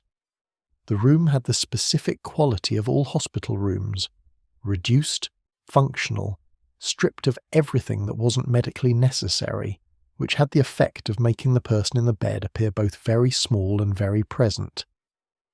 She looked at Greg when he came through the door. Her eyes were clear. The doctors had said the last use had been approximately 18 hours prior, which placed it the previous morning, which meant she'd been in that car for 9 hours while sober, which was somehow harder to process than the alternative. She was 22 years old. She'd been 22 for 3 weeks. Greg sat in the chair beside the bed. He did not speak immediately. He sat there and looked at his daughter, and Kayla looked back at him, and the silence between them had a different quality from any silence they had shared before. Not comfortable, not waiting to be filled, but necessary, the way certain silences are necessary because the words that would end them haven't been found yet and substitutes would be wrong. Sandra came in and stood at the foot of the bed. She looked at Kayla, and Kayla looked at her, and something passed between them that didn't have a name but that both of them recognised. Two people who had been performing fine for different audiences, meeting each other's eyes in a hospital room at 9 in the morning with the performance no longer available as an option. Mia came in last. She set her backpack against the wall and stood next to Sandra. She looked at Kayla for a long moment, and then she walked around the bed and sat on the edge of it, carefully, not disturbing the blanket or the IV line, and put her hand on Kayla's ankle through the warming blanket. She kept it there. That was the whole of what Mia did. Her hand on her sister's ankle through the blanket, and she stayed. The 9 days that followed were the most honest 9 days the Reeves family had experienced in years, which is a particular kind of grace that arrives only through catastrophe. Greg told the doctor about the lorazepam, not defensively, not in sequence, but the way a person volunteers information when they finally understand that withholding it is its own kind of damage. Sandra told a social worker who came to do a family assessment that she attended AA on Thursdays and had been sober for 19 days. She said it looking at the floor and then at the ceiling and then finally at the social worker directly. 19 days. Nobody in the house had known. The social worker wrote it down without a change in expression, which was a professional skill Sandra would remember later as one of the kindest things a stranger had ever done for her. On the third day, in room 7, Kayla agreed to treatment. She said it to a counsellor first, then to Greg, then to the family together. She said she was ready in the specific way of someone who has arrived at ready through complete exhaustion of the alternatives, not inspired, not suddenly enlightened, but emptied of the capacity to continue the previous arrangement. Ready is ready. The pathway to it doesn't change its validity. What nobody in room 7 knew yet, what was happening simultaneously in the world outside the hospital's warming blankets and fluorescent lights, was that the previous 48 hours had been eventful in ways that would take weeks to fully surface. Ray DeLuca had been arrested on a Tuesday morning in a Columbus parking garage as part of a coordinated sweep by the Franklin County Narcotics Unit, targeting mid-level distributors across the central Ohio corridor. He was in custody by 9 a.m. His phone, seized as evidence, contained 11 months of text communications across a contact list of 63 numbers. The case agent spent the first week working through the list. One of the 63 numbers had a Dalton area code. It had not been active in 6 months. The last outgoing communication from it had been in July 2016. The agent flagged it and moved on to the more active numbers. Danielle Marsh's name appeared in Ray's contact list under a first name only. Her father's attorney, a Columbus firm that Howard Marsh had retained for unrelated business purposes, he would later explain, was informed within 24 hours. By the time the case agent reached that contact in the list, the associated name had been legally separated from the number through a process that took 48 hours and left no visible seam. Danielle was in Chicago by then. She'd moved in September 2016 for a marketing position at a firm on Michigan Avenue. Her LinkedIn profile listed Ohio State, a 3.3 GPA, and 3 internships. Her profile photo showed her in a conference room, smiling, in a blazer. She had not been in contact with Kayla since November 2014. The greenhouse on Crestview Road was raided on a Thursday morning, the same Thursday that Sandra would have attended her AA meeting if she hadn't been at the hospital. The drug task force had finally received emergency overtime authorization following the Columbus sweep, and the Dalton case, which had been active since 2014, was prioritized in the first wave. Thomas Hale was in the kitchen making coffee when the door came in. He did not run. He did not resist. He stood in his kitchen with the coffee still brewing and his hands visible and his face arranged in an expression that the arresting officer would later describe, in his report, as unsurprised, as if Thomas had been waiting for this particular morning for a long time and had simply continued making coffee until it arrived. On his kitchen table, amid the seized evidence, was a coffee mug from Waverly High School's 2005 to 2006 academic year, the kind that school staff received as end-of-year gifts, white ceramic with the school's name and mascot in blue. It was clean. It had been used that morning. Kayla was in room 7 when this happened. She did not know until much later, and by the time she knew, Thomas Hale had already entered a plea arrangement that would resolve his case without a trial. The raid yielded enough evidence for charges on distribution and possession with intent. The case file, when it was eventually compiled, contained the names of 17 individuals identified as regular visitors to the Crestview Road address over the previous 2 years. Kayla's name was not among them, not because she hadn't been there, but because the surveillance records from the periods of active observation did not include the specific dates of her visits, and the case, moving quickly toward a plea, did not require the complete visitor list to resolve. She was invisible in the document that documented what had been happening to her. On the 9th day, the discharge paperwork was prepared. A treatment facility in Columbus, a 90-day residential program called Lakeview Recovery Center, had an available bed starting March 3rd, 6 weeks away. The social worker had found it. Greg had called the insurance company 4 times in 3 days, on hold for cumulative hours, navigating a system that treated addiction treatment as a categorically different kind of medical care from the kind Room 7 provided. He got partial coverage. He paid the rest from the savings account that had been accumulating since Kayla was 7. He told no one how much it cost. He would have paid it twice. Mia drove herself home from the hospital on the 9th day. Kayla discharged into Greg's car for the drive back to Sycamore Lane before the Columbus program start date. In Mia's backpack, which had spent 9 days against the wall of Room 7 between visits, was a notebook. The drawings in it from the previous 6 weeks, the dense cross-hatching, the mazes with no exits, stopped on the page dated 2 days before the hospital call. The page dated the day of the call was blank. Every page after it for the remaining weeks of January and through February was filled with something different. Small, careful drawings of hands. Just hands. Hundreds of them, in the margins and across the full pages, drawn from different angles, open and closed and reaching and still. Nobody asked Mia about the drawings. She had long since learned not to offer them as explanation. What Mia did not offer as explanation to anyone, not to Greg, not to Sandra, not to the school counsellor who checked in with her once in February with the careful language of institutional concern, was something she'd been managing since October. A prescription for alprazolam, the generic name for Xanax, written by a campus health doctor at the 2-year college she was taking dual enrollment courses at on Tuesday and Thursday afternoons. She'd been prescribed it for anxiety in October. The prescription was for 0.5 milligram as needed. She'd been taking a full milligram daily since November, using the extra from a second prescription she had obtained by describing her symptoms to a second doctor at a different clinic, 6 miles from the first.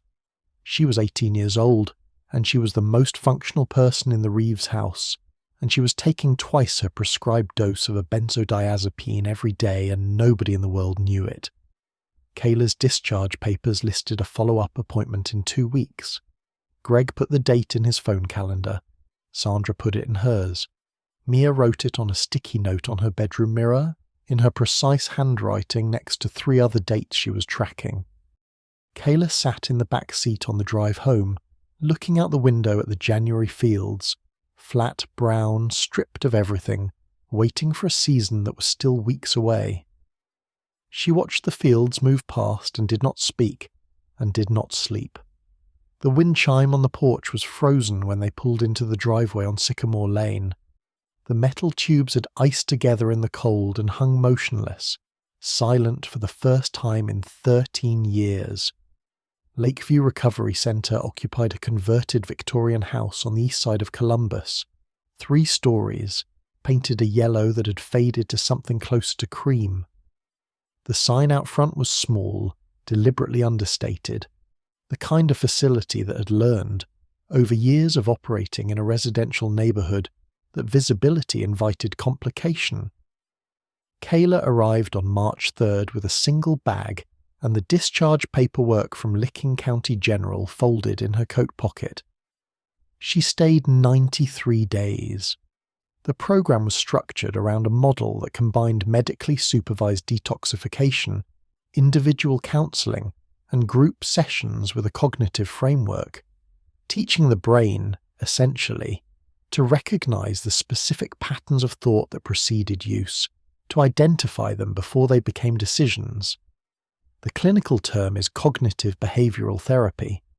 What it looked like in practice was a woman named Dr. Priya Nair sitting across from Kayla 3 times a week in a room with 2 chairs and a window overlooking the facility's back garden, asking questions that arrived from unexpected angles and then waiting, without filling the silence, for whatever came up. It was the first time in 4 years that anyone had asked Kayla questions she couldn't prepare answers for in advance. The 93 days were not linear. The first 2 weeks were physical, the body releasing its dependency in the specific sequence that crack cocaine produces, which includes a crash phase characterized by exhaustion so total that Kayla slept 14 hours on the third day and woke feeling as if she'd not slept at all. Then agitation. Then a flat depression that the clinical staff described as post-acute withdrawal, a predictable neurological event, not a psychological verdict. Her brain was recalibrating again, this time in the direction of its original baseline. The recalibration took longer than the initial disruption. That is always true, and is one of the facts that makes early recovery so difficult. The path down is faster than the path back. By week 6, Kayla was attending group sessions and speaking in them. Not extensively. She was not, even in her most open states, a person who used more words than necessary. But she spoke. She described specific moments rather than general patterns. She talked about the 11 days of sobriety before the relapse, how she had not told anyone about them because naming them felt dangerous, like announcing a fragile thing to conditions that would test it. Dr. Nair noted this. She returned to it twice more over the following weeks. Greg drove to Columbus on the last Sunday of each month for a family session that included a counsellor and whatever family members could attend. He came every time. Sandra came 3 of the 4 times. She missed one in April because her own Thursday AA meeting had moved to a Wednesday, and there was a conflict she navigated badly, which she reported to her own sponsor with the specific precision of someone who has learned that partial honesty is where slippage begins. She was 4 months sober when Kayla completed the program. Mia drove to Columbus once, in April, alone. She sat in the family session that month and listened more than she spoke. Afterward, in the facility's small parking lot, she and Kayla stood next to Mia's car for 20 minutes, in a silence that was not uncomfortable. The specific silence of 2 people who have too much to say and have agreed, without discussion, to let it wait until the words are ready. Mia's hands were steady. Her posture was straight. She looked to Kayla like the most composed person she had seen in months. She was taking 1.5 milligrams of alprazolam that day. Kayla came home in June 2017.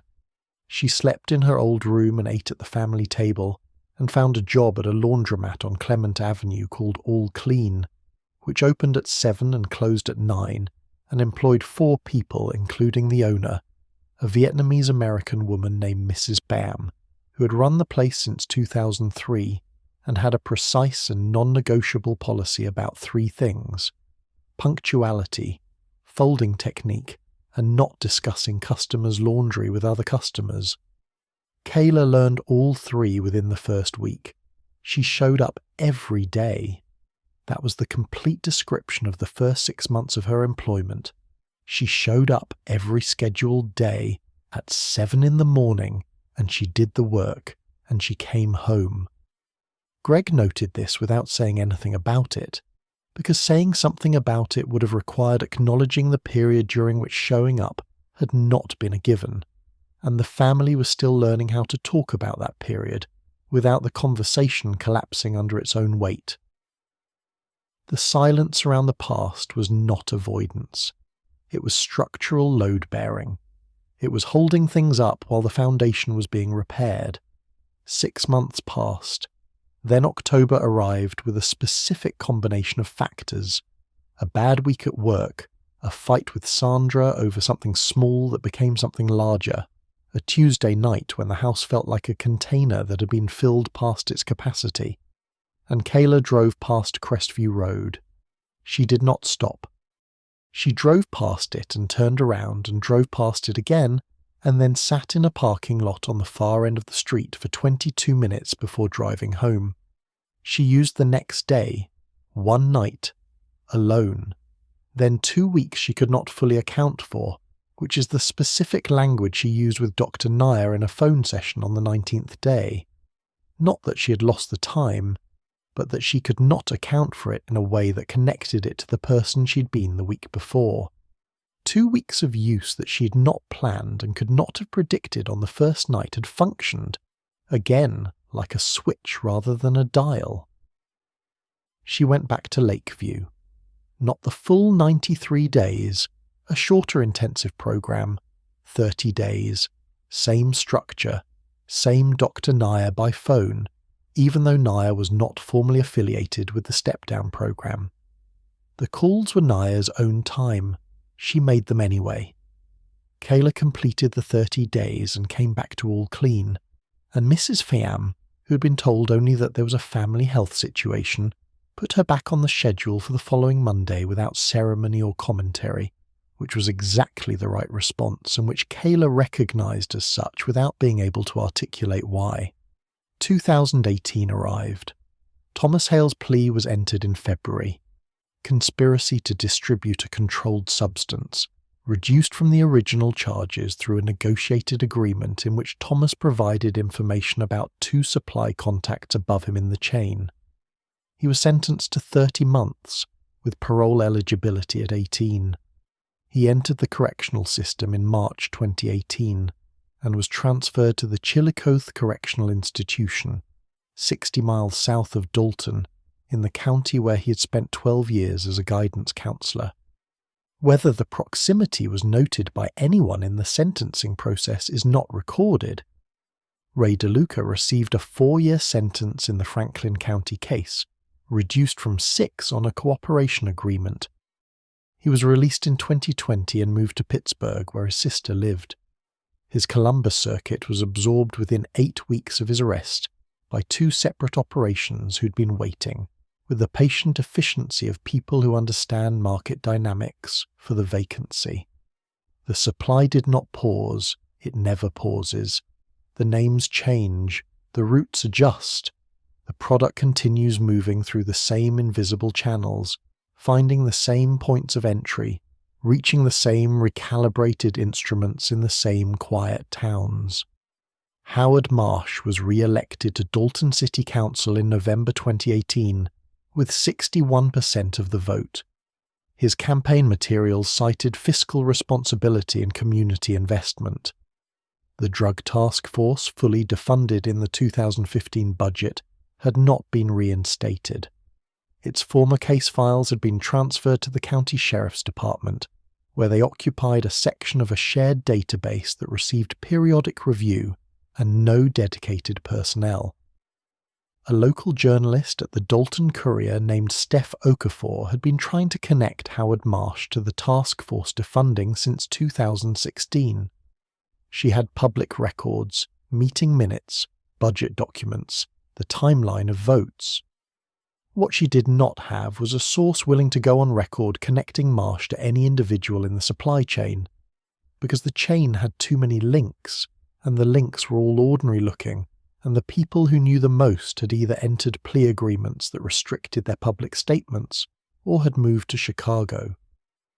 The story ran in 2019 as an investigative piece on the defunding itself, documented, precise, citing every available public record. It named Howard Marsh's votes by date and dollar amount. It did not allege a direct connection to any individual case. Marsh's lawyer sent the Courier a letter within 48 hours. The story remained online. It received 4,400 page views in the first week, mostly from within the Dalton area. It was shared 211 times. Howard Marsh made no public statement. He attended the next Budget Committee meeting on schedule. Danielle Marsh, in Chicago, received no formal consequence from any law enforcement body related to the Ray DeLuca case or any other. She was promoted at her marketing firm in 2018. Her LinkedIn profile added the promotion in October. The profile photo was the same one. Conference room, blazer, the same smile. She had not thought about Kayla Reeves in years. Whether this was deliberate or simply the natural erosion of a connection that had been transactional in the end is not something this story can determine. What it can note is that Danielle Marsh moved through the consequences of her choices the way people move through rooms that are well lit and unlocked, without friction, without a bill that arrived. Greg retired in the spring of 2018, 2 years ahead of schedule. He told Sandra it was a lifestyle choice, that they had enough saved, that he wanted time. All of these were true. Also true, his hands shook slightly during fine motor tasks, a side effect of the long-term benzodiazepine use that had begun to express itself in ways his new doctor described as manageable with monitoring. He had stopped the lorazepam replacement cold turkey in March 2017, after the hospital, after the family sessions, after a conversation with his own doctor that he had initiated himself by sitting down in the exam room and saying, before the doctor could begin the routine check-in, that he needed to talk about the prescription. The withdrawal had been 2 weeks of difficulty that he managed at home, telling Sandra he was fighting a lingering flu, which she believed because she was 4 weeks into her own sobriety, and directing most of her perceptual energy inward. They told each other the truth in stages, over months, in the specific way of two people who have been performing fine for each other for so long that honesty requires practice. Sandra hit 1 year of sobriety in March 2018. She finally spoke in her AA meeting, not a long share, just 3 sentences, but she stood up and said them. Her sponsor, a woman named Deirdre who had 17 years and a directness Sandra found both terrifying and necessary, told her afterward that she had looked like she was going to pass out and that she should come back next week and try 4 sentences. She came back. She tried 4. The lemon cake appeared at the First Methodist bake sale again in 2018, for the first time in 3 years. It was the first item to sell out. Mia's hospitalization came in September 2018. It was not a crisis, or rather, it did not arrive as one, which is the specific nature of benzodiazepine dependency when it surfaces through withdrawal rather than through use. She had been cutting her dose on her own, without medical supervision, following a moment of clarity in August when she had counted the pills remaining in 2 bottles and understood, with mathematical precision, what the counting meant about her consumption. Cutting benzodiazepines without supervision produces withdrawal symptoms that can include seizure. She had not known this. She had known about drug dependency in the abstract and had watched her sister move through it, and had thought, without examining the thought, that her situation was categorically different because her pills were prescribed. The seizure happened at 6 a.m. in her college apartment, alone. A neighbour heard the fall through the shared wall. She was hospitalised for 3 weeks. The medical team managed the withdrawal with a supervised taper, a gradual reduction in dose over the 3-week period, the body stepping down carefully from its dependency rather than being dropped from it. She was discharged with an outpatient follow-up plan and a referral to a therapist whose specialty, noted in the referral paperwork, was anxiety and substance dependency in young adults. She called Kayla from the hospital on the 2nd day. She had not called anyone from the hospital before that. Not Greg, not Sandra, not her college friends. She called Kayla first, which was a decision she didn't fully examine until later, and when she examined it she understood that she had called her sister because her sister was the only person in her life who she knew for certain would not respond with alarm.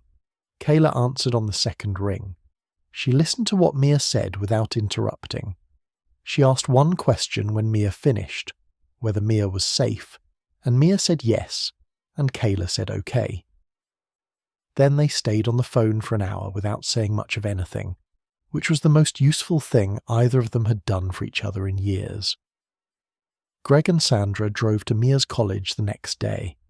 Greg did not stand in any parking lot looking at empty spaces on the drive back.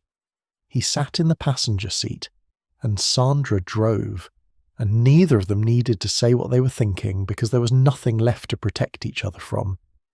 Mia was discharged in October. She went back to her courses in November.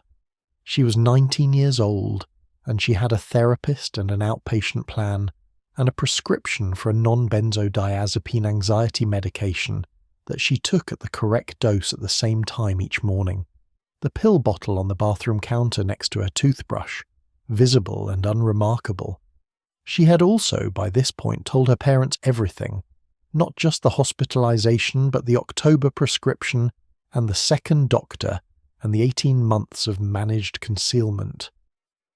She told them at the kitchen table on Sycamore Lane during Thanksgiving, after the dishes were cleared, with the wind chime audible on the porch, which had resumed its movement once the weather warmed after the frozen January of 2017, and had been moving ever since. Greg listened without speaking. Sandra listened without refilling her glass. Kayla sat across the table from Mia and did not offer the kind of reflection that would have turned the moment into an equivalence. Because this was Mia's moment, Mia's telling, and it needed to occupy the space it occupied without being absorbed into anyone else's story. When Mia finished, the four of them sat at the table for a while, in the particular silence of a family that has arrived, through catastrophe and recovery, and 18 months of incremental honesty, at a table where nothing is hidden. It was not comfortable exactly. It was something more durable than comfortable. Kayla was at 14 months of sobriety that Thanksgiving, the longest stretch. She was working at All Clean 5 days a week and attending an outpatient recovery group on Monday evenings at the Lutheran Church on 4th Street, the same building where Sandra had first walked in on a Thursday and sat in the back without speaking. The two of them occasionally arrived at the building's parking lot at the same time, each going to their respective meetings on their respective evenings, and would stand in the lot for a few minutes in the dark before going inside. They did not discuss the meetings with each other. They just stood in the lot sometimes before going in. Brittany Cole's report, filed the day she saw Kayla in the dollar store parking lot in July 2023, went into the Licking County outreach queue and was assigned a case number. The standard response timeline for non-emergency outreach cases was 8 to 12 weeks, depending on caseload. The report was addressed 11 weeks later, by which point Kayla had already been in the hospital for 3 weeks and discharged for 2. Brittany found this out when the system updated the case status. She sat at her desk in the outreach office and looked at the update for a while. Then she closed the screen and went to her next home visit. She filed a separate report the following month about the outreach queue's response times. The report was acknowledged and added to a backlog of similar reports from other caseworkers. The system moved at the speed the system moved. The people in it did what they could within the speed of the system. These two facts coexisted without resolving into anything simple. It was now 2022. Kayla was 28 years old and had been sober for 14 months, the longest continuous stretch of her adult life. She was working at All Clean. She was attending Monday evenings at the Lutheran Church. She had a phone with contacts in it, Dr. Nayer's number, her Monday groups organizer, Mrs. Pham's work line, Greg's cell, Sandra's cell, and Mia's number, saved under the word home. She'd not called it in 3 weeks, not because anything was wrong, but because the call required a quality of presence she was still learning to sustain. The number was there. The option was there. The 3 weeks were not an absence. They were a distance she was still crossing. What Kayla's life looked like at 28 was not what it had looked like at 17, standing under gymnasium lights with a borrowed crown catching the glow. It was not what it had looked like at 22, frozen and alone in a car on Moore Street. It was something else entirely, smaller than one, larger than the other, defined not by a single visible quality, but by the accumulation of days in which she had shown up for the next thing. The laundromat opened at 7. She was there by 5 minutes to, every day. That was the shape of it. But 3 days before Brittany Cole had seen her in the dollar store parking lot Kayla had used. One night. One decision in a sequence of days that had been building pressure the way pressure builds, invisibly, without announcement, until the gauge moves. And 3 days before that, she hadn't. Return to the parking lot on Moore Street. July, 11 in the morning, the temperature at 89 degrees and climbing. Brittany Cole sitting in her car with the engine running, watching a woman in a grey hoodie lean into the window of a silver sedan for 40 seconds. The transaction, the economy of movement, the money, the exchange, reading exactly the way Brittany's 3 years of outreach work had trained her to read it. Except it wasn't. The silver sedan belonged to a woman named Rosa Vega. Rosa was 44 years old and worked for a Columbus-based non-profit called Pathways Forward, which operated a mobile outreach program across 6 central Ohio counties. A van, sometimes a car, a rotating schedule of neighborhoods and parking lots and street corners where people in active addiction or early recovery were known to congregate. Rosa had been doing this work for 9 years.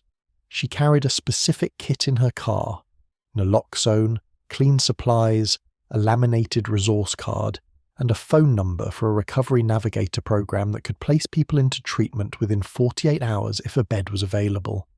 She also carried a piece of paper, sometimes, when someone had called the Pathways Forward line and asked not for a bed or a resource card, but for a specific thing, a name, a person, someone who had been through it and come out the other side and was willing to sit in a parking lot for 20 minutes and talk. Kayla had called the Pathways Forward line 4 days earlier. She had found the number on a card that Dr. Nair had sent her through the mail, an actual physical card, in an envelope with a Columbus postmark, no letter inside, just the card and a sticky note in Nair's handwriting that said simply, "When you need it." The card had been on Kayla's kitchen counter for 3 months. She had moved it twice while wiping down the counter. She had not thrown it away. 4 days after the night she used, she called the number. What passed through the window of Rosa's silver sedan in that dollar store parking lot was not a transaction in the direction Brittany had read it. Rosa handed Kayla a folded piece of paper, the name and direct number of the recovery navigator, handwritten, because Rosa had learned that printed materials went into pockets and were forgotten, but handwritten names were looked at again. She also handed Kayla the laminated resource card, which Kayla took and held without looking at immediately, because the act of holding it required most of the available attention. They spoke for 40 seconds through the window. Rosa asked one question. Kayla answered it with one word. Rosa nodded, said something brief, and Kayla straightened up. The sedan left. Kayla stood in the lot with a piece of paper and a laminated card and walked to the curb near the dumpsters and sat down, because sitting was what the body needed and the spot was shaded. Brittany Cole, in her car 40 yards away, watched the exchange from beginning to end and saw a drug buy. She saw it completely and confidently, and was wrong about every specific thing. She was right about the one thing that mattered, that Kayla needed help. She filed her report that same day. The report went into the queue. The queue took 11 weeks. By then, Kayla had already been in the hospital, discharged, and was back at all clean by 5 minutes to 7. But here is what happened in the interval between the parking lot and the hospital. In the days between Rosa's silver sedan and the event that landed Kayla back in a medical facility, this time voluntarily, this time through the number on the handwritten piece of paper. She did not call immediately. She sat on the curb for 20 minutes, and then walked to her car and drove home and put the piece of paper on her kitchen counter, next to the place where Nair's card had been. She looked at it on Tuesday evening. She looked at it again on Wednesday morning while making coffee. She moved it once while wiping down the counter. On Thursday morning she picked it up and called the number before she could put it back down. The recovery navigator's name was James. He found a bed in a short-term stabilization program in Licking County within 6 hours of the call. Not a 90-day residential facility, a 12-day medical stabilization program designed for exactly this situation. Someone in the window between use and the decision to stop, who needed the window held open long enough to step through. She packed one bag. She called Mrs. Pam from the parking lot outside the program's intake building and said she needed medical leave. She wasn't sure for how long. She was sorry for the short notice. Mrs. Pham said to take care of herself and call when she knew her return date. She did not call Greg or Sandra before going in. She called them from inside on the first evening from a phone at the nurse's station. She told them where she was. She told them she'd called herself. She told them this not as a request for credit, but as a piece of information she understood they needed. Because the distinction between being found frozen in a car and walking into a building through your own decision was a distinction that would matter to them in a specific way. It mattered to them in that specific way. Greg sat down when he hung up the phone. He sat in the kitchen chair and stayed there for a while without doing anything else. The coffee he'd been making was done brewing, the carafe full, the machine beeping its patient completion signal. He let it beep. Mia found out that evening when Sandra called her. She was in her apartment, a studio near her college, the walls covered in her drawings, the architectural pieces, the careful hands, a new series she had started in the spring that her therapist had described as structured emergence, whatever that meant, which Mia had decided meant something about coming back to the surface. She listened to Sandra's voice on the phone and held the information and then sat down on her floor with her back against the bed and closed her eyes. She was not afraid in the way she'd been afraid before, the particular dread of someone watching something approach that they can't stop. This was different. This was the specific quality of fear that accompanies something that is going in the right direction, but has not yet arrived. She picked up her notebook. She opened it to a blank page. She drew, for the first time in 4 years, a bird. Wings open, not folded, not mid-flight but on the edge of it, the instant before the air takes the weight. She looked at it for a long time. Then she closed the notebook. Now returned to the parking lot. Returned to Brittany Cole in her car with her hands in her lap, and the AC running, and the certainty that she is watching a drug transaction, and the recognition that has stopped her breath in her chest. She's looking at Kayla Reeves. She's seeing a grey hoodie in July heat, a woman on a curb near dumpsters, a silver sedan pulling away. She is seeing 10 years of distance between the gymnasium and this parking lot, and the distance looks, from here, like one direction, one long continuous fall from there to here. But the sedan has already left, and the woman on the curb is holding a piece of paper with a name on it, and 3 days before this moment Kayla used, and 3 days before that she didn't, and the distance between those two facts is not a fall and not a recovery. It is a life, moving through the only medium it has available, which is time, which does not stop for either condition, which keeps moving regardless of what the person inside it is doing with it.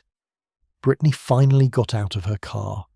She crossed the parking lot slowly, in the way she'd learned to cross parking lots. No urgency, no direct line, giving the other person time to see her coming and decide. She stopped 6 feet away and said her name. Just her name. Not her title, not her organization, not a question or a statement of concern. Kayla looked up. The recognition arrived in stages, the same stages Brittany had moved through 40 minutes earlier, the mind running its alternatives before arriving at the only conclusion available. Kayla looked at Brittany Cole, and Brittany Cole looked at Kayla Reeves, and the gymnasium was there between them, the crown, the photograph on Brittany's mother's refrigerator, and also this parking lot, this curb, this July heat. Kayla did not speak. She looked at Brittany for a long moment and then looked back at the piece of paper in her hand. She already had the number. She was already 3 days from the call she would make on Thursday morning. The next step was already there, folded in her hand, in Rosa Vega's handwriting. Brittany sat down on the curb next to her, not because she had a protocol for this, not because her outreach training covered the specific situation of recognizing your high school co-homecoming queen in a parking lot. She sat down because the situation called for a person to sit down, and she was the person present. They sat on the curb near the dumpsters in the July heat. Two 28-year-old women from Dalton, Ohio, and the shaded strip of asphalt was narrow enough that their shoulders were almost touching. The wind chime on Sycamore Lane was moving. Mia's notebook was open to a bird at the edge of flight. And somewhere in Dalton tonight, a light is on in a house where someone is deciding something. Whether it is Greg, sitting in his kitchen with the coffee going cold, deciding to finally call his doctor about the tremor in his hands that has been getting slightly worse. Whether it is Sandra, sitting in her car in the Lutheran church parking lot before her Thursday meeting, deciding whether tonight is the night she says more than 4 sentences. Whether it is Kayla, in a room with a window and a phone and a piece of paper, deciding to pick it up before she puts it back down. The story does not say which house. It does not say which person. It does not say what they decide. It leaves the light on and lets the deciding happen in the dark, the way all deciding actually happens, privately, without an audience, without a narrator standing over it, in the specific interior space where the next thing begins before anyone on the outside can see it starting. The light stays on. That is where the story ends. Not with a period. With a light in a window, and someone on the other side of it, and the night still going.